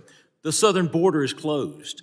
Human smugglers, drug traffickers, and illegal aliens that invaded this country from more than 160 different countries are being returned to the country of their origin. Fentanyl poisonings are down more than 35%. Secretary Noem, thank you for your efforts to keep these drugs out of our country in an effort to save a generation of Americans. It's not a Republican issue. It's not a Democratic issue. It's an American issue, and I thank you. Secretary Noem, many of the most advanced counter unmanned aerial systems technologies are being tested and evaluated in North Alabama. How is DHS ensuring that those capabilities transition quickly into field use, particularly ahead of these major events, and what more can Congress do to accelerate the pipeline? No, we appreciate the authorities that are necessary for us to operate, and standing up a drone program and counter-drone program is one of the top 3 priorities of the department this next year to meet the threats that we face every day. Every day, our Secret Service, our Coast Guard, our Border Patrol are seeing drones used against them. Criminals using them to surveil them, to find out law enforcement operations, and to leak them, and to put their lives in danger. So making sure that we have the ability to operate and to see far into the future and over our operations is important, but we also need the opportunity to take them down when necessary. We've seen the cartels using weaponized drones against each other. We know it's only a matter of time before we see that here on the homeland. My job is to make sure that we're prepared and that we're equipped, and to advocate to you for the authorities that we need to make that happen. Thank you. With the new counter-UAS authorities expected to be enacted as part of the National Defense Authorization Act, the next challenge is execution. What concrete steps is DHS planning to take in the coming months to ensure that these new authorities are fully operational before the FIFA World Cup, the Olympics, and America 250? And I even want to take it even further. You start looking at college football, we've got to take it even further. Rather than they're all large gathering events. I actually had the Secretary of Security of the Southeastern Conference before Mr. Kennedy and my committee, and it was unbelievable. On any given weekend, 8 to 10 football stadiums with greater than 90,000 people there. We must defend the home front. And I'm sorry that my time has expired, but I thank you for being before this committee today. Gentleman yields. I now recognize the gentlelady from New Jersey, Ms. McIver, for 5 minutes of questions. Thank you, Mr. Chairman and Ranking Member, for holding this hearing today. The greatest threat to the homeland right now is a Department of Homeland Security that the American people no longer trust, a department actively undermined by its own secretary. This is on you, Secretary Noem. Today's hearing is supposed to be about worldwide threats, but Madam Secretary, under your watch, the threat is coming from inside the building. Because when DHS, the department charged with keeping Americans safe, is caught breaking the law, lying to the American public, systematically dismantling oversight, fueling bigotry, and targeting vulnerable communities, trust is broken. Let's start with the basics. How can we trust your department with you at the helm? The American people deserve an answer, even if you've spent the past year dodging accountability like it's your full-time job. We need to talk about oversight. Oversight is not optional. It is not a courtesy because you feel like it. It is not something you entertain only when it's politically convenient to you. Yet, time and time again, Secretary Noem, you have treated congressional oversight as an inconvenience at best, and at worst, something to be invaded, ignored, or denied altogether. Republicans on this committee may be willing to hand over their constitutional duty in order to kiss this administration's butt cheeks, but I am not. I will never. My district is not, and the American people sure aren't. While Republicans turned this hearing into a praise fest for your failed 10-year communities across America, including mine in New Jersey, are made less safe because DHS under your leadership has become unproductive and malicious. All of the thank you that we keep hearing from across the aisle, there's no thank you from me. And we see the truth that you're trying to hide. The truth is you are deeply unqualified for the post you hold. This is on full display in the way you treat the people in this body, myself included, who have been elected to serve our communities and keep them safe. Representative Grajava, Senator Padilla, myself and others whose character, integrity, and bodies were attacked by your department without evidence and without apology. Far beyond being disrespectful, you have shown a complete disregard for the oversight authority granted to us by law. You have repeatedly shown that you will target whoever you want, whenever you want, without accountability. Members of Congress, members of our communities, and even American citizens, as many of my colleagues have continued to point out today. Secretary Noem, that's not leadership. That's not democracy. And that is not how this works. Again, this is not just about you. Don't want you to think this is just a pick on you day. This is about the Trump administration that has turned DHS into a political weapon. So I'll ask you this. Is Trump embarrassed by your tenure, or is this exactly the kind of god-awful leadership he wants at DHS? Yes or no? Ma'am, we've already conducted more oversight visits. No, it's a yes or no. Yes or no. Okay, Secretary Noem, this is my time to talk, not your time to talk. I reclaim my time. I reclaim my time. I reclaim my time. Chair, I reclaim my time. Secretary Noem, DHS is breaking the law, hiding information from Congress and shutting out oversight. So let me ask you, how can the American people trust your department with you at the helm with this kind of behavior? The American people absolutely trust this department to keep them safe. And we are showing that every day by the support we get across the country, the amount of people that we're recruiting to all of our different agencies. Thank you, Secretary Noem. Do you agree that using DHS resources to target members of Congress is an abuse of power? Excuse me, would you say that You again? would have heard me if you stopped talking and listened to my questions. Do you agree that using DHS resources to target members of Congress is an abuse of power? We are not doing that. We are out there enforcing the law, doing our work, and we are allowing oversight Of course, we're not going to get any answers. With that, Mr. Chairman, I yield back. Gentlelady yields back. I now recognize the gentleman from Oklahoma, Mr. McKean, for 5 minutes of questions.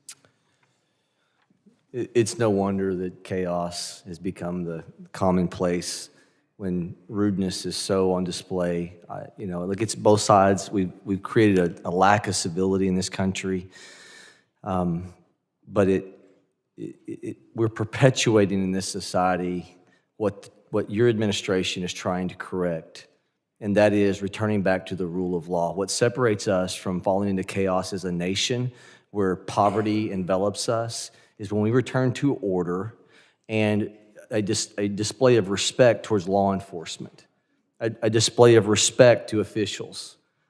Look, this custom, and you've been a member of Congress, of where we talk over people and we don't give secretaries a chance to respond, the height of self-importance that too many people try to employ in this building, not remembering we're all here as public servants to serve the people.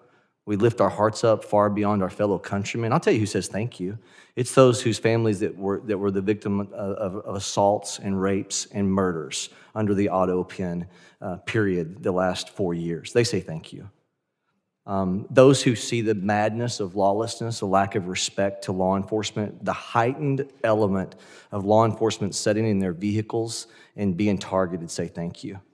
Those families of law enforcement whose addresses are being put out in public so they can intimidate not only the law enforcement officials, but their families to try to put them into a place of fear, say thank you for common sense returning back into this country. If we do not have a respect of authority, a respect of law enforcement, thank you for allowing arrests to happen when someone spits at law enforcement. Thank you. FEMA, you were assaulted a minute ago verbally over what you're doing with FEMA. I will tell you, as somebody that comes from a state that has more tornadoes, Oklahoma, than probably any other state, thank you for looking at how we can save money through efficiencies. Our state would love the opportunity of what this administration is talking about, of returning power and decision-making back to states. As I've said to you before, of a person who sat on a bulldozer watching the madness of trying to comply with EPA regs that have built their way into FEMA and people's homes destroyed, and as a state lawmaker pushing timber around on a dozer trying to comply and get taking the time off from time of exercise as a lawmaker trying to help people, and I saw the craziness of federal regulations. Thank you for looking and not taking your foot off the gas of trying to put more money back into national security from the waste that has happened through endless regs. All right, now I'm going to get to a question, Secretary. Could I say something about FEMA? Absolutely, you can. Thank you. The only grants that weren't funded, the individual ones that you were talking about, mitigation ahead, were ones that were weaponized to fund the Green New Deal and for climate change, and those were redirected to true mitigation efforts. FEMA today is deploying resources 2 times faster on average than in history, which means the dollars are going out twice as fast than they ever have before. And the president, as soon as these disasters are happening, is deploying those resources to Republican and Democrat states. New Mexico, Texas, Alaska, they're all getting dollars immediately, and we're responding immediately to our people. I have to actually leave this hearing early because the FEMA Review Council is giving their report today on suggestions for changes to FEMA. and Thank I you for have not to- taking your foot off the gas I have on to that. co-chair it, but I will be leaving soon to have to go do that. But those suggestions are Republicans and Democrats coming forward with how FEMA should go forward in the future based on the president's vision for making sure that states get the chance to manage it and that local emergency managers get the chance to go and help their communities in a much more efficient way. Take those monies and let's move them to true national security through waste and inefficiencies. Where we've deployed money for snow movement. We have deployed money previously to move snow that melts. Okay, I want to just throw this open to you and Director Kent, whoever wants to take this. We have to find a balance between making sure the First Amendment is preserved at all costs, but also protecting law enforcement. The social media heightened of a hearing that the chairman held last week, great hearing. How do we preserve, what ideas can we continue with to where the online enticement threats causing people to want to embolden themselves to then go act upon those threats that we see in social media. They say the magic words. They know it's not going to get them because they don't do a direct threat, but it's an indirect threat. It's all trying to accomplish the same purpose. How do we preserve the First Amendment? This is a lawmaking exercise and why we hold these hearings, not for show. How do we come up with a way to preserve the First Amendment and stop the insanity of these indirect threats that are going after your law enforcement officials? I apologize. The gentleman's time has expired. I know the secretary has to leave, and I would now recognize the gentlelady from Texas, Ms. Johnson, for 5 minutes of questions. I'm just going to take the position that she was scared of my questions. Mr. Chairman, if we could stop the clock and Oh, yes, wait no, till after all absolutely. this. Clerk will suspend. If we could reset the time, Yes. that would be helpful. We'll reset the clock.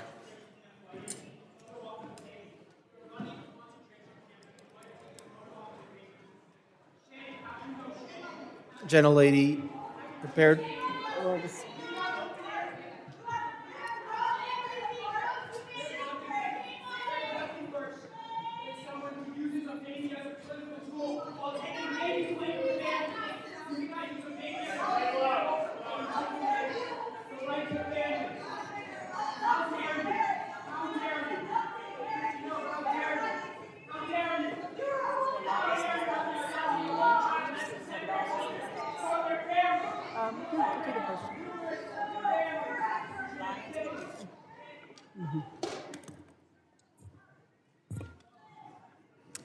Okay. Thank you. Gentlelady's recognized. Yeah, thank you, Mr. Chairman. You know, I just want to respond to a lot of what Secretary Noem has just testified to. And gentlemen, I have some comments that I hope you'll take back to the Secretary and to the Department. If there's anything that is clear about what is going on in this country, is that the rhetoric and fear that is happening is at an all-time escalated high, and we're all describing different aspects of it. Fear of law enforcement, fear of citizens, fear of people who are legally in this country, because it's the rhetoric that is happening from the very top, that is being decimated down level, and that is really, really dangerous. And one of the things that the Secretary said was she is restoring the rule of law. That is absolutely not true, because the rule of law is founded on two fundamental principles: that if you are going to be subject to a criminal arrest in this country, that there is probable cause to do so. You can't just snatch somebody walking into a coffee shop because of the color of their skin. There's no probable cause for that. And also that you will get due process. And that is not happening. And so what you're seeing is an overwhelming frustration of the American people in this country, that the lack of respect and regard for the rule of law by this administration, and in particular by this secretary, is at a level that we have never seen and violates all of the constitutional norms and all of the principles of legal fairness in this country. And you're seeing that manifest itself in threats to law enforcement and bubbling over because people are frustrated. And they are channeling that frustration because the administration is not listening and is only doubling down on the rhetoric. You know, this notion that I think my colleagues highlighted that we're only going to pursue serious threats. It's just not true. I visited an ICE facility outside of Dallas, and over 70% of them were classified as the lowest threat level, as never having a criminal record at all. But yet they were there because of the color of their skin. There was not a probable cause. They're not a threat to this country. They have no criminal history at all. I fully support, as does everyone on this committee, Homeland Security focusing on threats to our national security. We want cybersecurity. We want terroristic threats from abroad to be stopped. Absolutely. None of us want a recreation of 9/11, but we also do not want, under any level, the trampling of our constitutional rights and the legal system of due process. I have a poster here to highlight 3 American citizens that were arrested by ICE who had done nothing wrong. They presented themselves as American citizens, but yet were still trampled, assault. One had broken ribs, a brain injury, an older gentleman by being knocked down to the ground after he said, "I'm an American citizen." But yet they did not stop. And that is a huge problem. When somebody says, "I'm an American citizen," to ICE, and ICE does not stop and continues to assault them and physically berate them and then hold them for days and days on end without a due process hearing, that is a problem. And it is not stopping. We have brought these concerns to the Secretary and to agencies like yourself in these hearings time and time again through multiple letters. We've all written letters that have gone unresponded because this cannot happen in our country. And the reality of it is, in any law enforcement situation, and what we have happening out into the public, is there are ICE agents and there are Border Patrol agents that are doing their great job. They're doing what they're supposed to do. But there are also bad actors. There are people who are exceeding their authority. The power's gone to their head. The intimidation is outrageous. And there's no effort to rein them in by the FBI. There's no effort to rein them in by the Homeland Security. There's no effort to overcorrect. Just like one of my colleagues highlighted, the reinstatement of one that was inappropriate. And these efforts are breaking down the trust of the American people. I hope you take these concerns back because they need to be addressed if we're going to address the violence in this country. I yield back. Gentlelady yields back. I now recognize the gentleman from Arizona, Mr. Creighton. Thank you, Mr. Chairman, for holding this committee hearing today. Thank you for the witnesses. Director Kent, you talked about what keeps you up at night. I believe you said, we don't know who came into the country in the last 4 years. And we've cited several times in this hearing that about 15 to 20 million people came into this country under the last administration. And something that you said actually shocked me. You said that 18,000 known and suspected terrorists entered into the country during the Biden administration. Is that correct? That's correct. That's deeply concerning, but I'm really not surprised. Many of us in this committee said that's exactly what was going to happen. I didn't know that those numbers would be as high as they are. One of the other things that really concerns me about what's going on in this country is we continue to let people into this country that do not want to assimilate to our culture and want to harm Americans. I want to go ahead and play a video.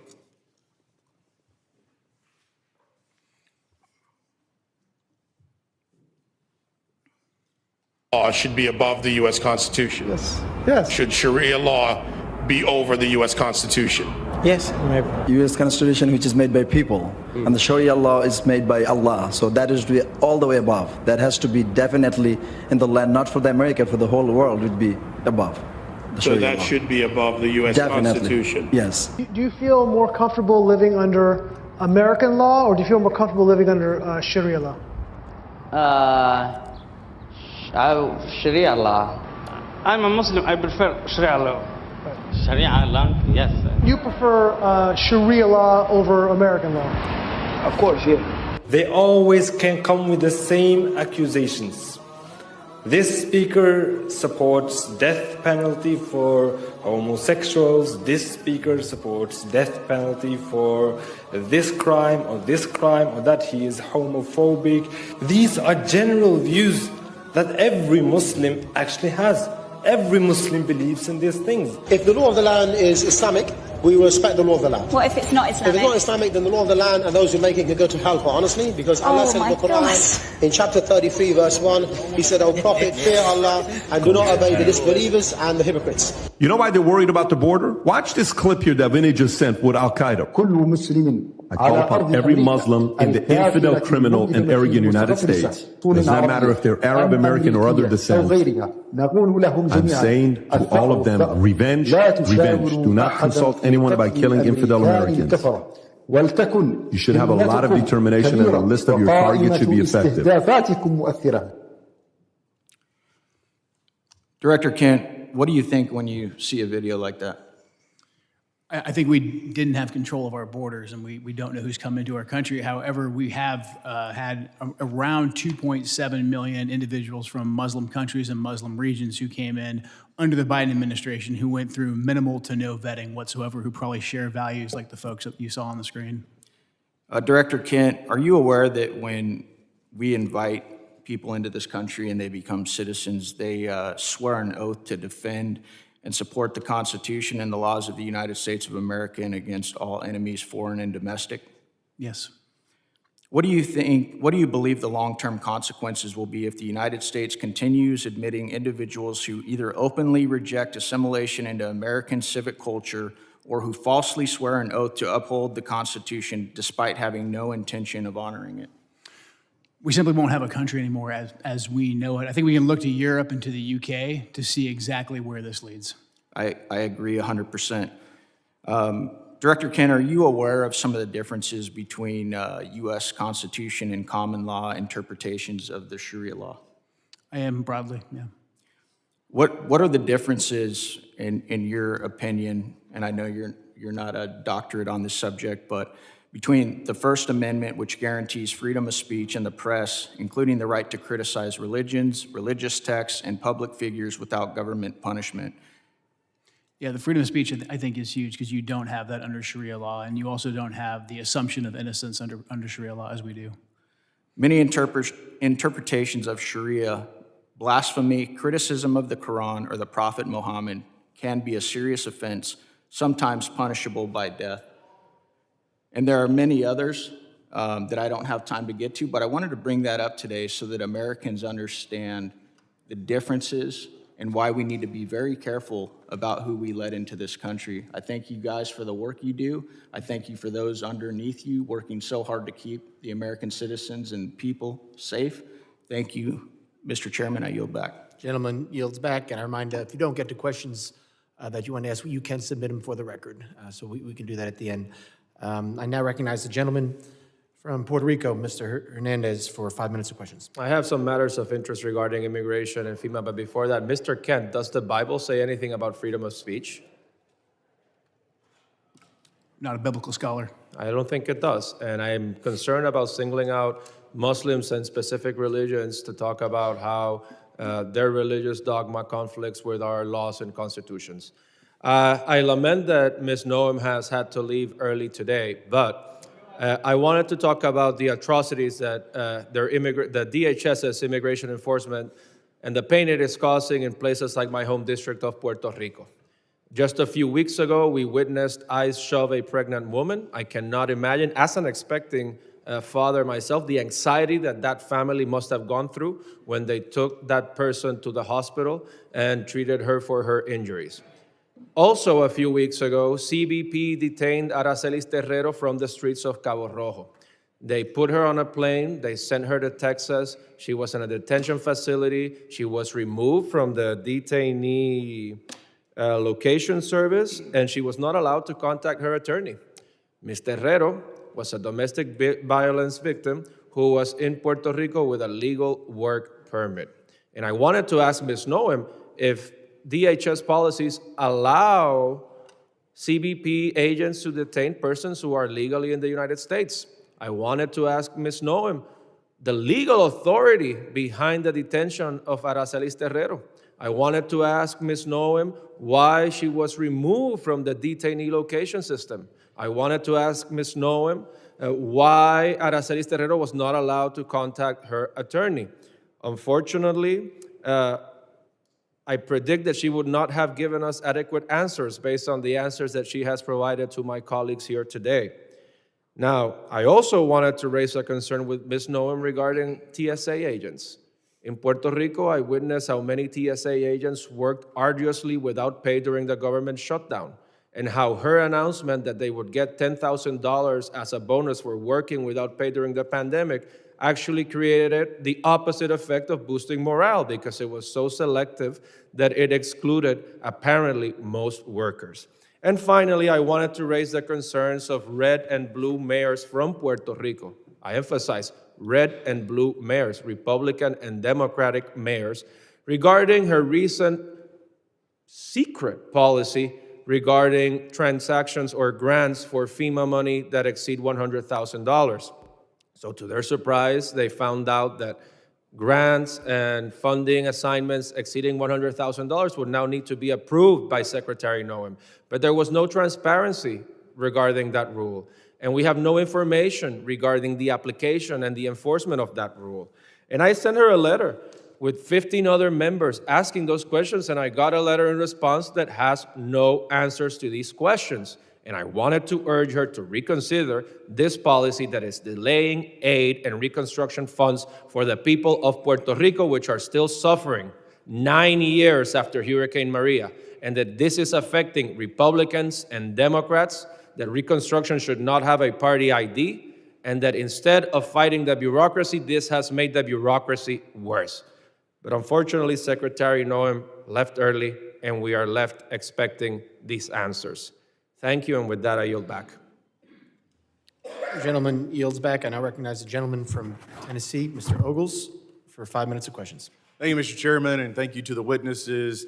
Let's be clear. The United States of America is safer today because of President Trump. The United States of America is the dominant predator across all landscapes because of President Trump. We have restored our status as the global leader because of President Trump. Hard stop.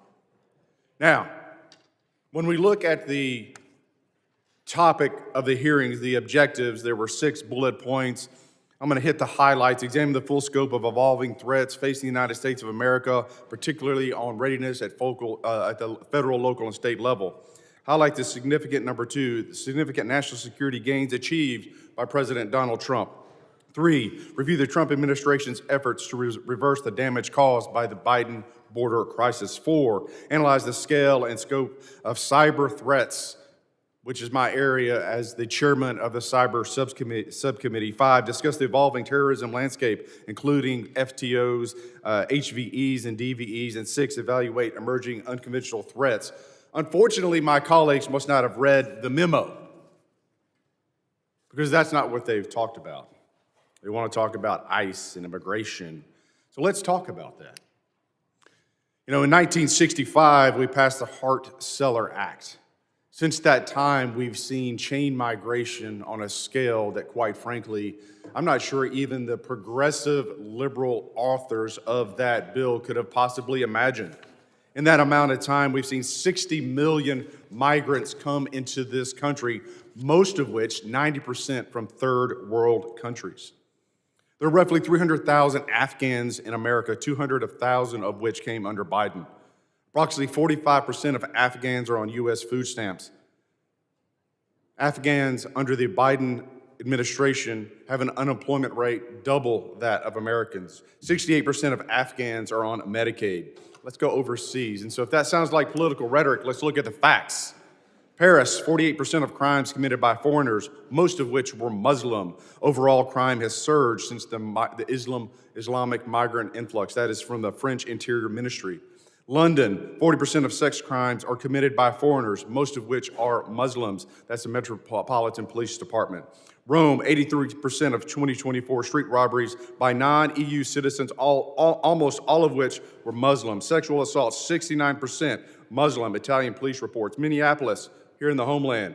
Violent crime in Cedar Riverside, a Somali hub, rose 56%, 2010 to 2018. Dearborn, Michigan, crime 105% above the national average. Hamtramck, outside of Detroit, 92% of assaults by Muslim immigrants. Drug arrests, 85% Muslim immigrants. Now let's go to Nashville, Tennessee, where a Somali man, a migrant who came in 2015, raped to death a woman on the steps of a church. I've had enough. I've said it once, and I'll say it again. Deport them all. This is our country. We get to decide who comes in, and we get to decide who has to leave. And I say, deport them all. 90% that have come into this country are from third world countries, most of which are sucking resources from American citizens, burdening our cities. They do not belong here. Mr. Kent, I'm chairman of the Cyber Subcommittee. Let's go into the scope and scale of the cyber threats posed by the CCP. I give you the floor, sir. CCP is probably one of the more aggressive actors in the cyberspace right now. NCTC is mostly focused on the terrorism realm and how terrorist actors are using the proliferation of encrypted devices and just the internet to spread propaganda. That's probably our biggest purview in terms of cyber. Mr. Glasheen? Chairman, I would say that the Chinese government, the CCP, is our greatest cyber threat. It is a full-time job, and the resources they throw at this is unbelievable. It's a major concern. You know, I want to thank the witnesses for being here, and I want to thank President Trump. You know, as I sit in the skiff and I'm reading the briefings from the CIA and the FBI on the daily attacks to our country and to our infrastructure, I appreciate the president, and I appreciate you gentlemen and your service to this country in keeping Americans safe. They have no idea what you do every single day. God bless you, and God bless America. Mr. Chairman, I yield back. Gentleman yields back. I now recognize the gentlelady from New Jersey, Ms. Poe, for 5 minutes of questions.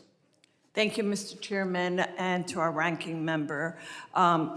Yes, indeed, we've spoken a great deal and learned many things here today, some of which are still going unanswered, many questions that all of us still have. And there are a vast number of threats that endanger our homeland. From increasingly sophisticated state-sponsored terrorist networks to evolving technologies, our law enforcement agencies are engaging criminals on multiple fronts and facing significant demands every single day. Next year, there will be an increasingly heightened threat environment in my district in northern New Jersey as we host the World Cup. Federal counterterrorism grant funding is absolutely critical in keeping our communities safe against the evolving threat environment. This is why I have been so deeply disturbed by the decision of Secretary Noem to freeze, delay, and cut billions of dollars in federal counterterrorism grant funds. In February, her department, DHS, froze billions of dollars in counterterrorism grants that had already been awarded to states and cities. This decision left state and local public safety organizations unable to access critical funding. DHS then ignored legal deadlines for releasing this year's installment of the $1.5 billion for these counterterrorism programs. And when DHS finally released this funding, she abruptly and illegally slashed funding to states with Democratic governors like New Jersey.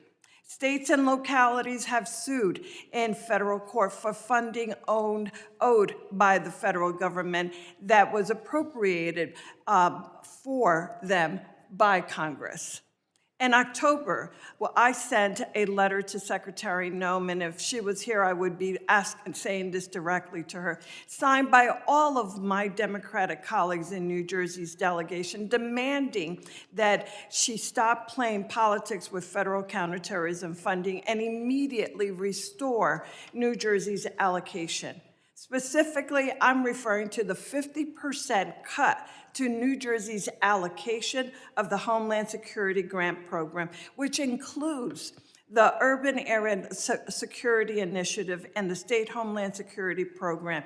This is the single largest preparation grant program in the Federal Emergency Management Agency. New Jersey has relied on these federal grants to respond and prepared against terrorist attack. When she published the notice of funding opportunities for the Homeland Security Grant Program, she stated that her intent to allocate this funding was going to be based on statutory risk assessment and an analysis of relative risk to terrorism faced by the 100 most populous areas in the country.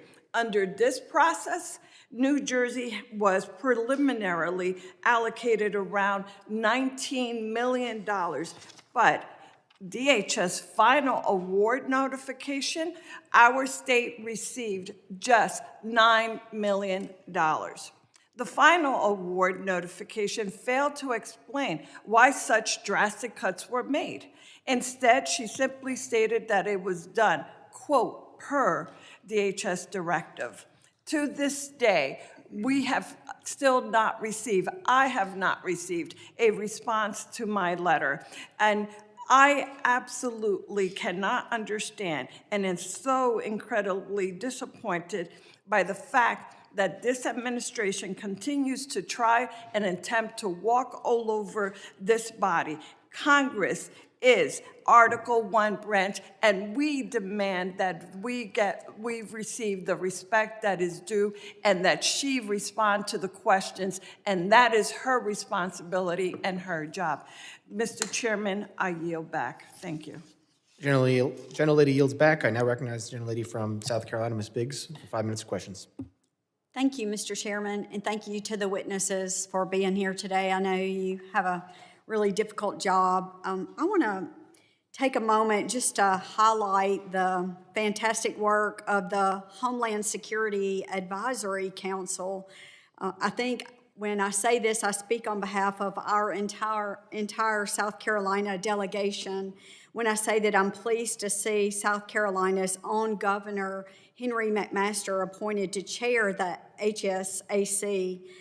Since its inception in 2002, the Council's mission has been to offer the department real-time advice across the whole spectrum of security issues, and I think this is especially critical for a state like mine in South Carolina, where we face everything from severe weather events such as Hurricane Helene to major port security and cyber security concerns. But I'll move on, and I would like to direct this statement to Director Kent. China is and has been for quite some time the primary great power competitor to the U.S. I think some of my colleagues have already established that today. And I think we've identified the pacing challenge for our national security strategies. Chinese companies have made land acquisitions near sensitive military sites in the U.S., and Chinese researchers have engaged in espionage and intellectual property theft. Chinese national encounters at our northern and southern borders surged in fiscal year 24, and China remains the primary supplier of precursor chemicals contributing to American overdose deaths. So my question, Director, is to what extent do you see a nexus between China's destabilizing activities and the terror threat landscape in the United States? Thank you for the question, and that's a very important topic, especially in terms of fentanyl and the precursors the Chinese Communist Party provides. Working directly with the cartels, we have agents of the Chinese Communist Party, some directly affiliated and some indirectly affiliated, that are working with the cartels to continue to change essentially the recipe of the fentanyl, because as we designate these different precursors and they kind of fall off the market or become more regulated, these advanced chemists will then come into play, and they're the ones that provide the new ingredients, the new ways to manufacture fentanyl that kills American citizens. So this is something that we're looking at, in particular the relationship between these Chinese actors and the Mexican drug cartels. Well, thank you so much. And sir, if you have any additional information, I'd be happy to hear. Yes, ma'am. Thanks for the opportunity. I think to your question is, if our country is destabilized, it creates a lot of vulnerabilities for us. And whether it be the fentanyl is what you're talking about here, it could definitely affect our national security. Regarding the fentanyl, one thing Director Patel recently did is we've recognized the challenge that fentanyl faces in the United States. And instead of continuing to address the symptom, look at the root of the problem. He recently went over to China, met with his counterparts at MSP, and they agreed to put 13 precursor chemicals on an export control list. And if we can prevent the chemicals and the precursors coming to the United States or into the, Mexico or anyone that puts together the fentanyl that comes into the United States, that can have a greater effect to reduce that threat to the United States. Well, thank you so much, and I appreciate you being here and hope you realize how important your work is. And I know the district, my 3rd district of South Carolina, is counting on you to continue that hard work. I yield back, sir. Gentlelady yields back. I now recognize the gentleman from Virginia, Mr. Walkinshaw, for 5 minutes of questions. Thank you, Mr. Chairman. I regret that Secretary Noem tapped out after 2 hours, but nonetheless, I want to focus on an issue that I think is really important: the misuse of taxpayer funds and the steering of DHS funds to politically connected firms tied to the Secretary's office, while hiding that activity from the American people. Secretary Noem has been criticized by members of her own party and by the Trump administration for being slow and ineffective when Americans actually need her help. Republican Senator Tom Tillis said she was, quote, slow off the mark in getting disaster aid out the door. A senior administration official recently told Politico that there was, quote, some fishy stuff going on with money at DHS. And the veto authority she handed to Corey Lewandowski over contracts and grants has delayed life-saving resources after disasters. So when it comes to helping disaster victims, she's been slow and ineffective.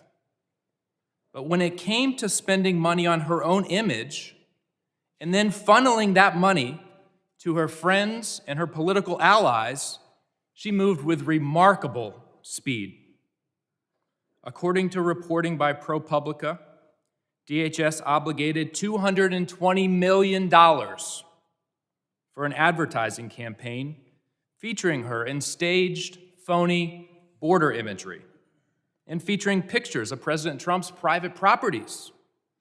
That money, that taxpayer money, was routed through a newly created and secretive Delaware shell company. It was then secretly funneled from that shell company to a firm with direct political and personal ties to her office and her political operation. That firm is called the Strategy Group. This situation has all of the elements of political corruption. First, she invoked emergency authority to bypass competitive bidding. Second, she concealed the true destination of the money by routing it through a shell company, a red flag in any corruption investigation. Third, the firm that actually did the work, that filmed her attempting to herd cattle, has documented political and personal ties to to the Secretary and her senior leadership.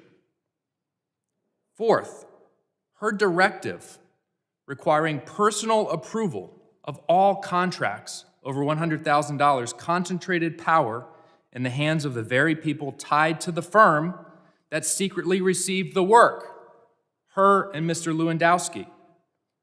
At the exact time this contract was executed, DHS was diverting investigators and resources away from child exploitation, away from child trafficking, away from illegal gun smuggling, yet somehow she found nearly $250 million to promote herself, and the money flowed to her political allies. A federal contracting law expert, quoted in ProPublica, summarized it plainly. It's corrupt is the word. That's what I would have liked to ask the Secretary about today. I would have asked if she personally approved the money that flowed to her political and personal allies.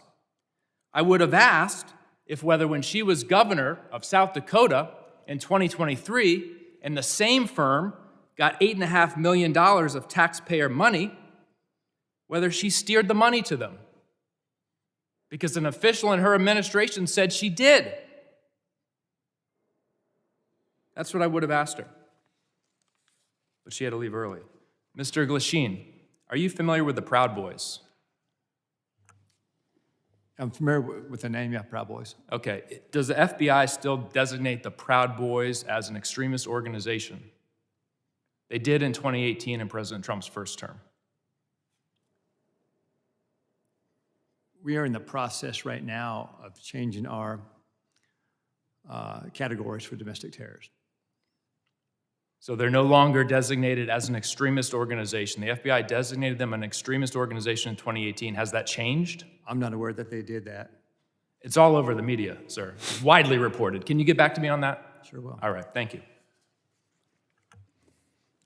Gentleman yields back. I now recognize gentleman from North Carolina, Mr. Knott, for 5 minutes of questions. Thank you, Mr. Chairman. Before I go into my line of questioning, it's worth notice that the previous administration labeled Catholic churches and charities as domestic terrorists, and there was no outrage about that from the other side of the aisle.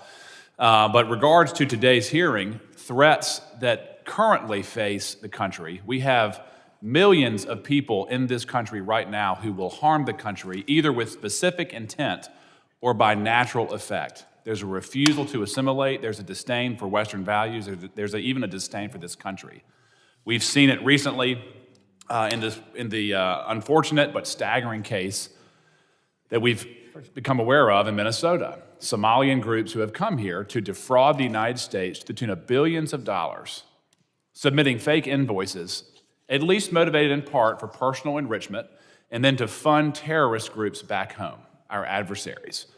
And one of the points that I find most disgraceful from the other side of the aisle, they would rather talk about Secretary Noem rather than these threats that we are trying to combat. And they also say that this is strictly a race issue. That's a disgusting accusation. From my experience in law enforcement, there were people from all over the world who exploited the open border policies or weak legal immigration policies to come here, whether they were from Eastern Europe, China, Russia, the Middle East, Northern Africa, Pacific Islands, and of course, South America. It's a full world problem that is operating inside of our borders. So, Mr. Kent, let me just start with you. How can we programmatically identify, again, these threats that arrive at the point of millions of people who are here specifically harming the country? So right now we're in the triage phase. We've already identified 18,000 individuals who have ties to known suspected terrorists and terrorist organizations. So we're starting with them, working with DHS and the FBI to locate and deport them. But as you pointed out, it is a much bigger problem. We've had 2 to 2.7 million folks from Muslim countries, Muslim regions that have come into the country under Biden with minimum to no vetting. Well, I asked you the question, how do you vet someone that doesn't come from a functioning country? Exactly. You simply can't. That's why prior to the Biden administration, these individuals, even ones who wanted to claim asylum, they had to go to the first safe third country. And it would take 18 months to 2 years to properly vet them. Biden threw all of that out the window. We were assured by Secretary Noem's predecessor that every Afghani refugee who came in under the asylum program was thoroughly vetted. Was that true? That was a lie. Any of those individuals who were vetted, such as the terrorist in D.C., they were vetted under a war zone standard to see if they could serve as a soldier or as a guard or a cook or something like that, to see if they posed a threat to us tactically in Afghanistan or Iraq, but not to be our neighbors. Two completely different systems of vetting. The Biden administration used the tactical vetting as a ruse to get millions of people into. And then once they were here, we have eyewitness testimony that they were deployed to military bases and then picked up by people who were already in the country, never to be seen again. Is that consistent with what you've seen in your current position? Absolutely. We're having a hard time running down where a lot of these individuals are. That's why we haven't been able to locate and deport all of them rapidly. What tools can we assist you with in identifying these self-radicalizing circles who are inside the country currently? One thing that I want to be sure that the people who are watching this know is that the shooter who committed the act of terrorism against the 2 National Guard members, he was radicalized here. Yeah. How are we going to identify, again, the people who are inside of our own borders, empowering our enemies to commit harm inside this country? Right now, the Trump administration has essentially gone back to letting us enforce laws, letting us enforce immigration standards, and letting us vet people. What I would like to emphasize to this committee and to the American people is that we simply cannot go back and retroactively vet these millions of folks that came in under Joe Biden. We have to locate them, and we have to deport them as soon as we possibly can. Those who want to reapply, they can have the opportunity to reapply. So in terms of what we need, we just need the longitude to do our jobs. We're getting that from the Trump administration, and we appreciate the support of this committee. Yep. Mr. Glasheen, I want to give you a time to answer. In terms of the types of domestic terror that we currently face inside of our own borders, can you briefly describe that with the remaining minute that I have? Yeah, and thanks for the opportunity. I want to make very clear, I know the question came up earlier about designating the Proud Boys. The FBI doesn't designate domestic terror groups. We don't do that. That wasn't a serious line of questions. We investigate people. Yes. And the common component there is violence. So I want to make that very clear. And so in terms of regarding the domestic terrorism threat, we have over 1,700 domestic terrorism investigations in the U.S. And with respect to Antifa, which was asked earlier, we have approximately 70 Antifa investigations. Our arrests with Antifa-related subjects are up 171% this year. Gentleman's time has expired. Thank you. I now recognize gentleman from Louisiana, Mr. Carter. 5 minutes of questions. Thank you, Mr. Chairman. Thank you, witnesses, for being here. I represent the New Orleans region where we welcome partnership. We do not welcome occupation. What we're seeing unfold in our community is not public safety. It's a political stunt wrapped in badges, armored vehicles, and military uniforms. ICE and Border Patrol agents have descended into our community with no transparency and no meaningful coordination with local officials. The militarized forces who are not trained in our local laws, not trained in community-based de-escalation, and do not know our neighborhoods or our people. This is a recipe for disaster, confusion, and dangerous mistakes. Our communities are not a stage for political theater. If this administration wants to partner, then act like it. Share the plan, respect local law, and work with us, not around us. Unfortunately, Kristi, Noem, our secretary, had to leave in the middle of a very important conversation to go and talk about dismantling FEMA, a discussion we'll have at another time that for the life of me, I simply can't understand why we would want to decentralize the Federal Emergency Management Agency, an agency that is needed more now than it was needed when it was first created, as natural disasters continue to happen more often than ever before in places it's never happened before. But nonetheless, if she were here, but she's not, I'll ask her chair. Secretary Noem, I recently stood with local elected leaders from the city of New Orleans and our mayor-elect, Helena Moreno, as they urged DHS agents to commit to transparency, due process protections, identifiable federal agents, safeguards against discriminatory enforcement, and humanitarian protections. I would ask her if she were here, but she isn't. Ma'am, will you commit your department to uphold these values during the current operation in Louisiana? Apparently they aren't doing that.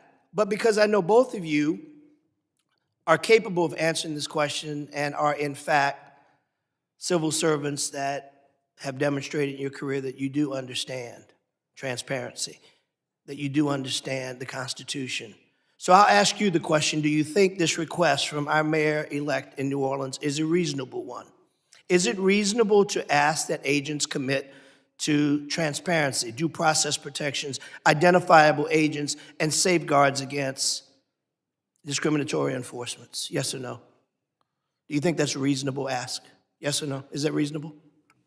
Sounds reasonable, yeah. Thank you. Do you think it's reasonable, sir? Sounds reasonable. Thank you. Secretary Noem, the masked officers you sent into the streets of New Orleans are attempting to arrest and abduct and detain anyone that looks like a migrant. I got to ask the question, what does a migrant look like? Do you know what a migrant looks like, sir? Yes? Can you define what a migrant looks like to you? I cannot. Thank you. Can you tell me what you think a migrant looks like? These are targeted raids. Can you tell me what they look like? Yeah, you have to stop them, you have to check their identification. Okay, but can you tell me if you were describing to me as a new $50,000 bonused ICE agent, what does a migrant look like?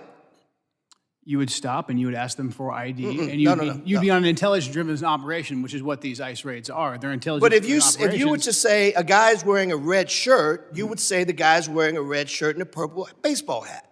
You would be able to give that description. But can you give a description of what a migrant looks like? Can you give a description of what a migrant looks like? We need to deploy ICE officers to stop people and ask them, and they go on intelligence. I reclaim my time. You clearly don't want to answer my question, and that's unfortunate because the American people want to know these answers. We want to know. I've got a quick video I want to show before my time runs. Please.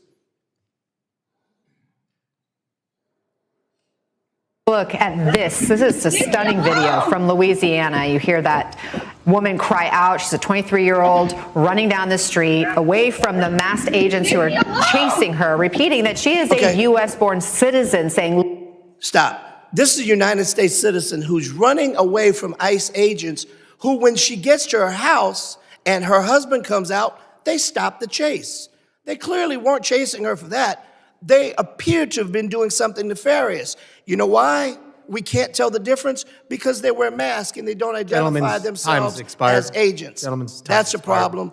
Gentleman's time's expired. I recognize the gentleman from Tennessee, Mr. Van Epps, for 5 minutes of questions. Thank you, Mr. Chairman. Thank you to the Secretary and gentlemen. Thank you for being here today at this critical hearing. I'm honored to be here at my very first hearing as the newest member of Congress. And I've had the privilege to serve this country for over 20 years in uniform, first as an active duty U.S. Army helicopter pilot with service with the 160th Special Operations Aviation Regiment, and currently serving in the Tennessee Army National Guard. And I'm honored to continue the mission from a new post with this distinguished committee. To our witnesses today, allow me to begin by expressing my appreciation for the work you all do, for the work your teams do, the work that President Trump and this administration does to ensure the safety and security of our great nation. I have just a couple of questions focused on emerging AI-enabled threats. Adversaries are already using AI to identify exploitable vulnerabilities within systems and networks and generate cyber intrusion plans far faster than traditional cyber tools. Mr. Glasheen, sir, foreign cyber actors are increasingly using AI to refine malware, automate phishing, and sift large volumes of stolen data. What additional cooperation or coordination between the FBI, DHS, and companies within the private sector would most improve early detection of AI-enabled intrusions? Or if you would just like to comment on this matter generally. No, I appreciate that opportunity. AI is a continued challenge right now. I think the relationships we have right now with government, private industry are strong right now with respect to any type of malware, ransomware. I think the CISA 2015 authorization that gives us the authorities, that's critical for the future success of that. And I think for the ongoing partnerships, I mean, the key piece here is that relationship with private sector, private industry. So we just continue to reinforce that. Thank you, sir. Director Kent, anything further you'd like to add on that from? No, AI is something we're closely monitoring. I mean, the ability for terrorists to breach language barriers and also to inspire people to conduct attacks and then give them AI-specific instructions, something we're monitoring carefully and very concerned about. Thank you, sir. Thank you both. I know you both spent your entire careers defending this country and greatly appreciate that, your service and sacrifice. Mr. Chairman, I yield back. Will the gentleman yield? Mr. Van Epps, can I have your time? Yes, sir. Mr. Kent, I want to talk to you a little bit about what we just had with Mr. Carter. I want to let you finish the answer about what an immigrant looks like, going back to my question, that there really is a wide variety of illegal immigration that has attacked this country. Just the gentleman yield to the gentleman? Yes, sir. Okay, so this is the correct time that the gentleman had left? Yes. Okay, the gentleman's recognized for the remainder of Thank his you. time. If you wanted to finish your answer, I'd be happy to yield you the time. Thank you. He answered it. He said he didn't know. We've had 15 to 20 million illegals come into this country since Joe Biden took office. And so we have to stop individuals and we have to ask them for identification to determine if they are here legally. That's what you're seeing in those ICE raids. And in regards to the toll that illegal immigration has taken on this country, are you aware, sir, that in the last 25 years, more Americans have died because of drug overdoses than the entire country's military combat history? Yes. 250 years of military casualties is about 10% less than the overall deaths of the last 25 years of drug overdoses. Are you aware of that? I'm aware of that, and that's why I was glad to see President Trump designate the cartels that bring that poison into the country and kill hundreds of thousands of Americans, designate them as terrorists so we could stop them and aggressively target them. Does fentanyl discriminate on race? It does not. Or does it affect every single person, every single community, every single neighborhood that it enters? Every single person, yes, absolutely. I find it quite alarming that we do not have even a minuscule percentage of the outrage that we have seen from the other side of the aisle as it relates to the plight that Americans have undergone because of illegal immigration and its harms than we do today when you all are trying to enforce the law. From our side of the aisle, again, I thank you. I hope you'll come back. This is a worthwhile conversation. It's a needed conversation. And Mr. Chairman, I yield back. Thank you. Gentleman yields back to Mr. Van Epps. Mr. Van Epps, do you yield? Mr. Chairman, I yield. Gentleman yields. I now recognize gentleman from Colorado, Mr. Evans, for 5 minutes of questions. Thank you, Mr. Chairman. Thank you to the ranking member, of course, for this important conversation today. Thank you for the witnesses for taking your time to come and speak to us about these things. And first, I just want to commend everyone that's working in the Department of Homeland Security, in law enforcement and border security for all of the work that you've done to keep our country safe, keep our states safe, keep our communities safe. I spent 10 years as a police officer in the Denver metro area. I was in the U.S. Army and the Colorado Army National Guard for 12 years to include a combat deployment overseas to the Middle East as part of the global war on terror. And those experiences, coupled with what's happening in Colorado, have shown me how critically important this hearing is on global threats and things that are happening around the country and around the world, because we know the numbers. We know that every 15 days under the previous administration, more Americans lost their lives due to drugs, with most of that being fentanyl, than were killed in the entirety of the September 11th terrorist attacks. Somewhere around 400,000 Americans died under the previous administration as a result of the poison that's coming into our communities from these cartels, these organized criminals, these foreign terrorist organizations, and again, killing more people than Al-Qaeda could have ever dreamed of killing on American soil. And I saw it as a cop, I saw it as a soldier, and so I'm incredibly thankful for all of the work that's been done to secure our border and to crush these cartels, these criminals, these terrorist organizations. And somehow it sounds like there's been a lot of conversations and a lot of posters about names of folks from my colleagues on the other side of the aisle. As cops, we all know this. We have what we call in cop slang the Book of the Dead. All of the bad things that you see as a cop. And so I don't have a poster up here because I don't want to traumatize the public with the things that I had to see and that my brothers and sisters had to see during my 10 years in law enforcement. But it's the names and faces of some of those 400,000 Americans who died as a result of this poison coming into our community, peddled by cartels and drug dealers and traffickers. And it's names. One of my constituents that was with me here on Capitol Hill earlier this year, Liz Hardy, lost a daughter, Brooke Hardy, to fentanyl. And so I'm going to say those names. And I'm going to remind folks that there are 400,000 other names out there of people who were killed by terrorists peddling this poison in our community. In Colorado, since 2020, Colorado has lost over 7,000 lives. At times, Colorado has had the second highest overdose rate of teenagers in the country. And so I am absolutely thrilled that we've been able to work together to secure the border and to go target these worst of the worst individuals here. And so to Director Kent, can you just talk about how cartels are adapting their drug and human trafficking methods in response to the new border security and the new focus and emphasis on getting these people out of our community? And what sort of resources do you need from Congress to continue disrupting? We all know action, reaction. We do something to keep Americans safe. The cartels react to that. What sort of things do you need from Congress so that we can continue to stay one step ahead and not have another 400,000 dead Americans? It's a great question. Because President Trump and Secretary Noem decisively secured the border, a lot of the fentanyl smuggling and drug smuggling is moving to the maritime environment on both coasts, whether that's in the Gulf of America, the Caribbean, or in the Pacific. So we're going to need a good deal more ISR, intelligence, surveillance, and reconnaissance platforms to cover that big and broad space so we can pick up these drug boats and take them off the battlefield. Thank you so much for that. So in addition to being a cop and a soldier for a combined 22 years, I am the only Latino from the Colorado delegation here in Washington, D.C., my district, 40% Hispanic.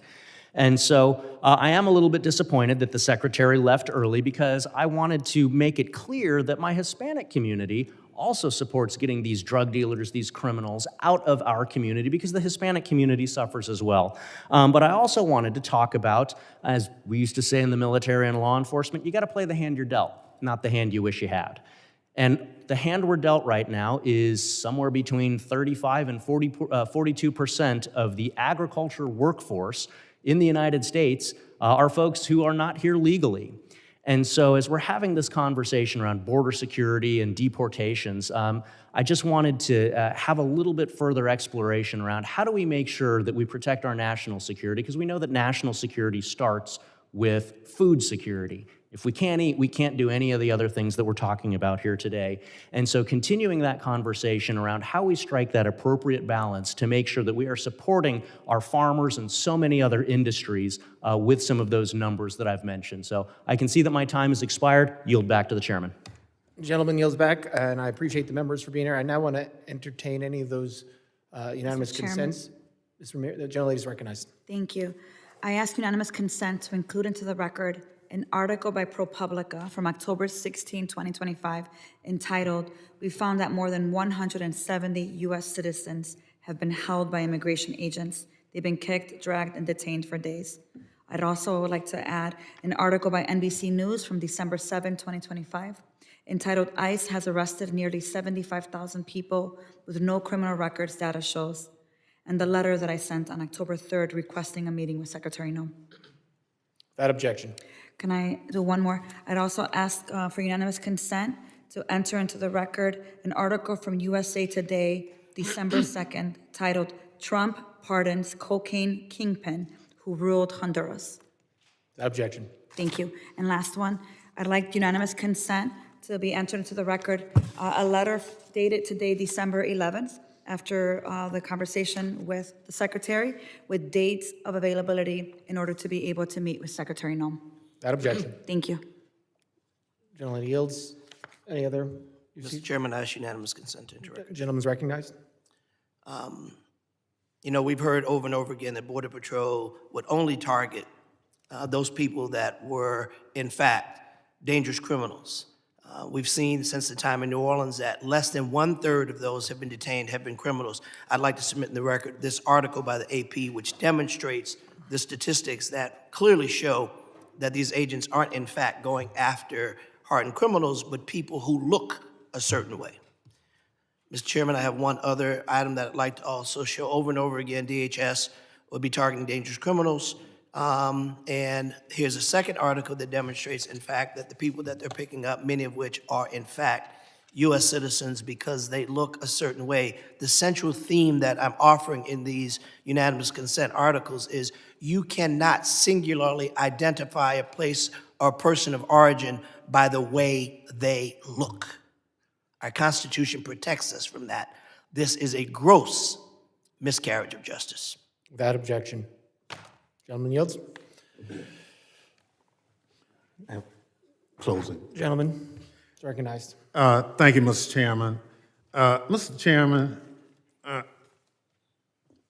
this secretary abandoned her duty to testify at this committee hearing, and refusing to answer our question is unprecedented. No other secretary, even those under threat of impeachment, have just gotten up and walked out of a hearing when nearly half the members haven't even asked questions.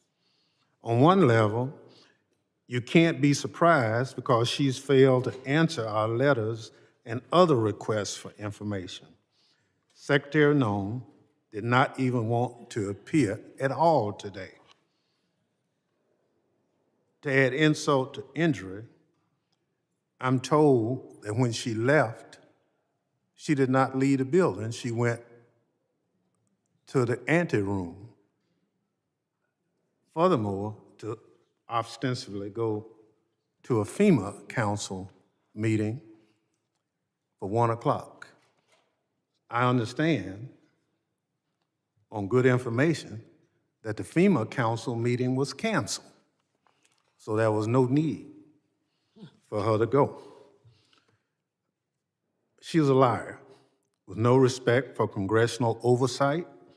She joined FBI Director Kash Patel in telling the U.S. House Committee on Homeland Security to pound sand by getting up and walking out in the middle of the hearing. We were told that she'd be here until 1 o'clock, but she left significantly early. This is embarrassing display from someone who can't take the heat, is disrespectful to the committee and the Constitution, the separation of powers. But again, what else can we expect from an administration led by a man who sicked a mob on the Capitol on January 6th? Mr. Chairman, because the secretary walked out of the hearing, I move that this committee subpoena Secretary Noem back to continue her testimony. Thank the gentleman. I yield back. The gentleman yields back. Mr. Chairman, I move to table the motion. Gentleman moves the table motion. I thank the gentleman for that motion. Now, continue.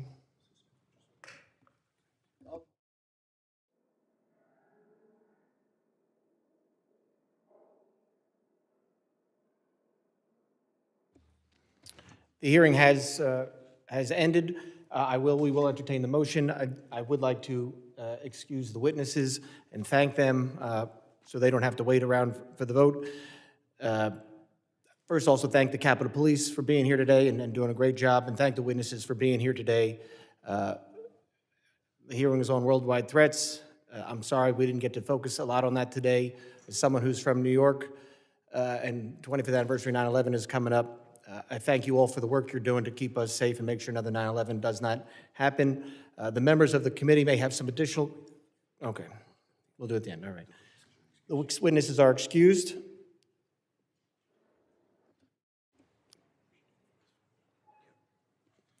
And on the motion to table, all those in favor say aye.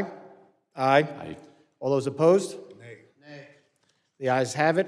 Mr. Chairman. Yes. I guess we're going to have to ask for a recorded vote on that. A recorded vote has been requested. The clerk will prepare the roll.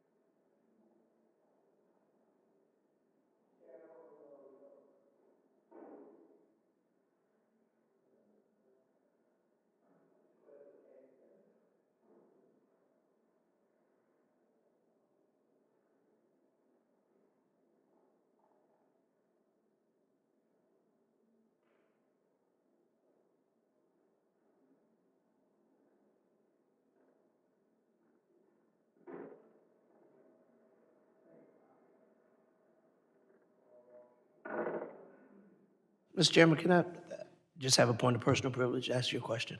It's an easy one. It's a statement. It's a point of personal privilege.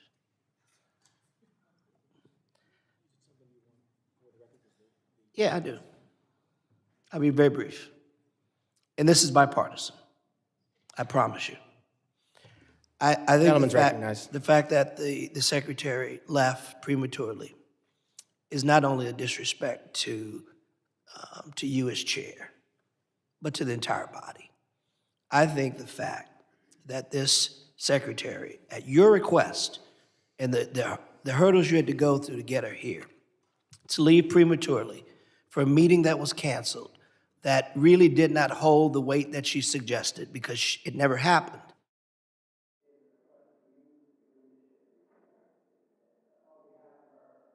Somebody turned me off. I apologize to you, my friend. You deserve better. Thank you, gentlemen. Yield back.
We're going to have the clerk call the roll.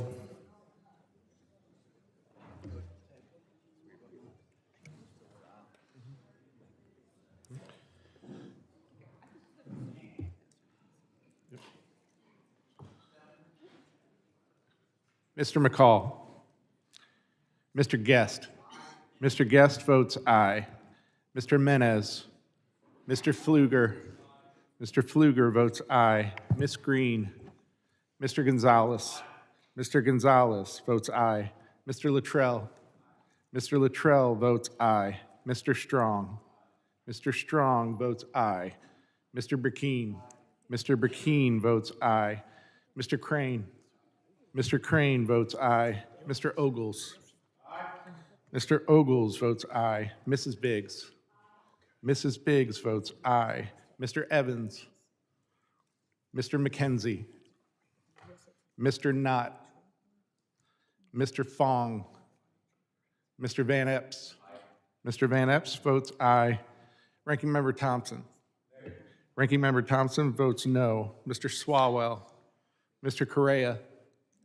Mr. Correa votes no. Mr. Tanadar. Mr. Magaziner. Mr. Goldman. Mrs. Ramirez. No. Mrs. Ramirez votes no. Mr. Kennedy. No. Mr. Kennedy votes no. Mrs. McIver. No. Mrs. McIver votes no. Ms. Johnson. Ms. Johnson votes no. Mr. Hernandez. Mr. Hernandez votes no. Ms. Poe. Ms. Poe votes no. Mr. Walkinshaw. Mr. Walkinshaw votes no. Mr. Carter. No. Mr. Carter votes no. Mr. Green of Texas.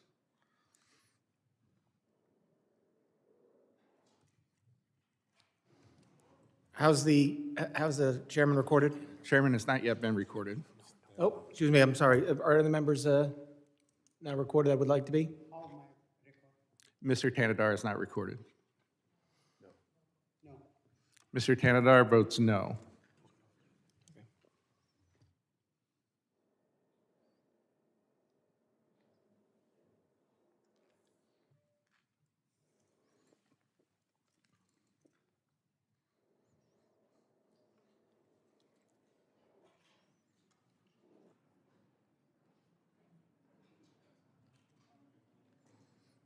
That's what she has so far. 11. Okay. Yeah, good.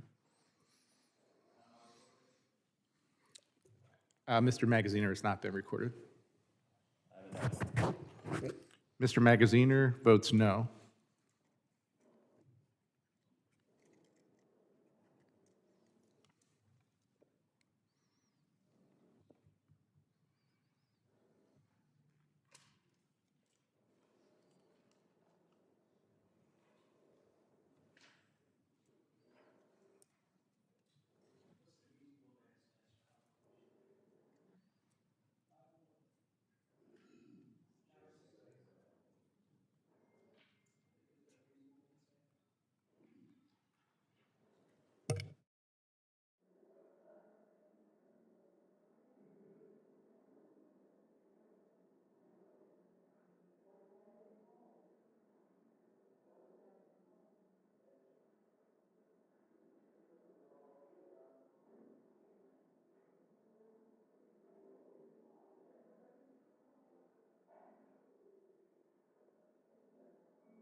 Mr. Clerk, how's Mr. Fong recorded? Mr. Fong has not yet been recorded. Mr. Fong votes aye.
Mr. Clerk, how's Ms. Green reported?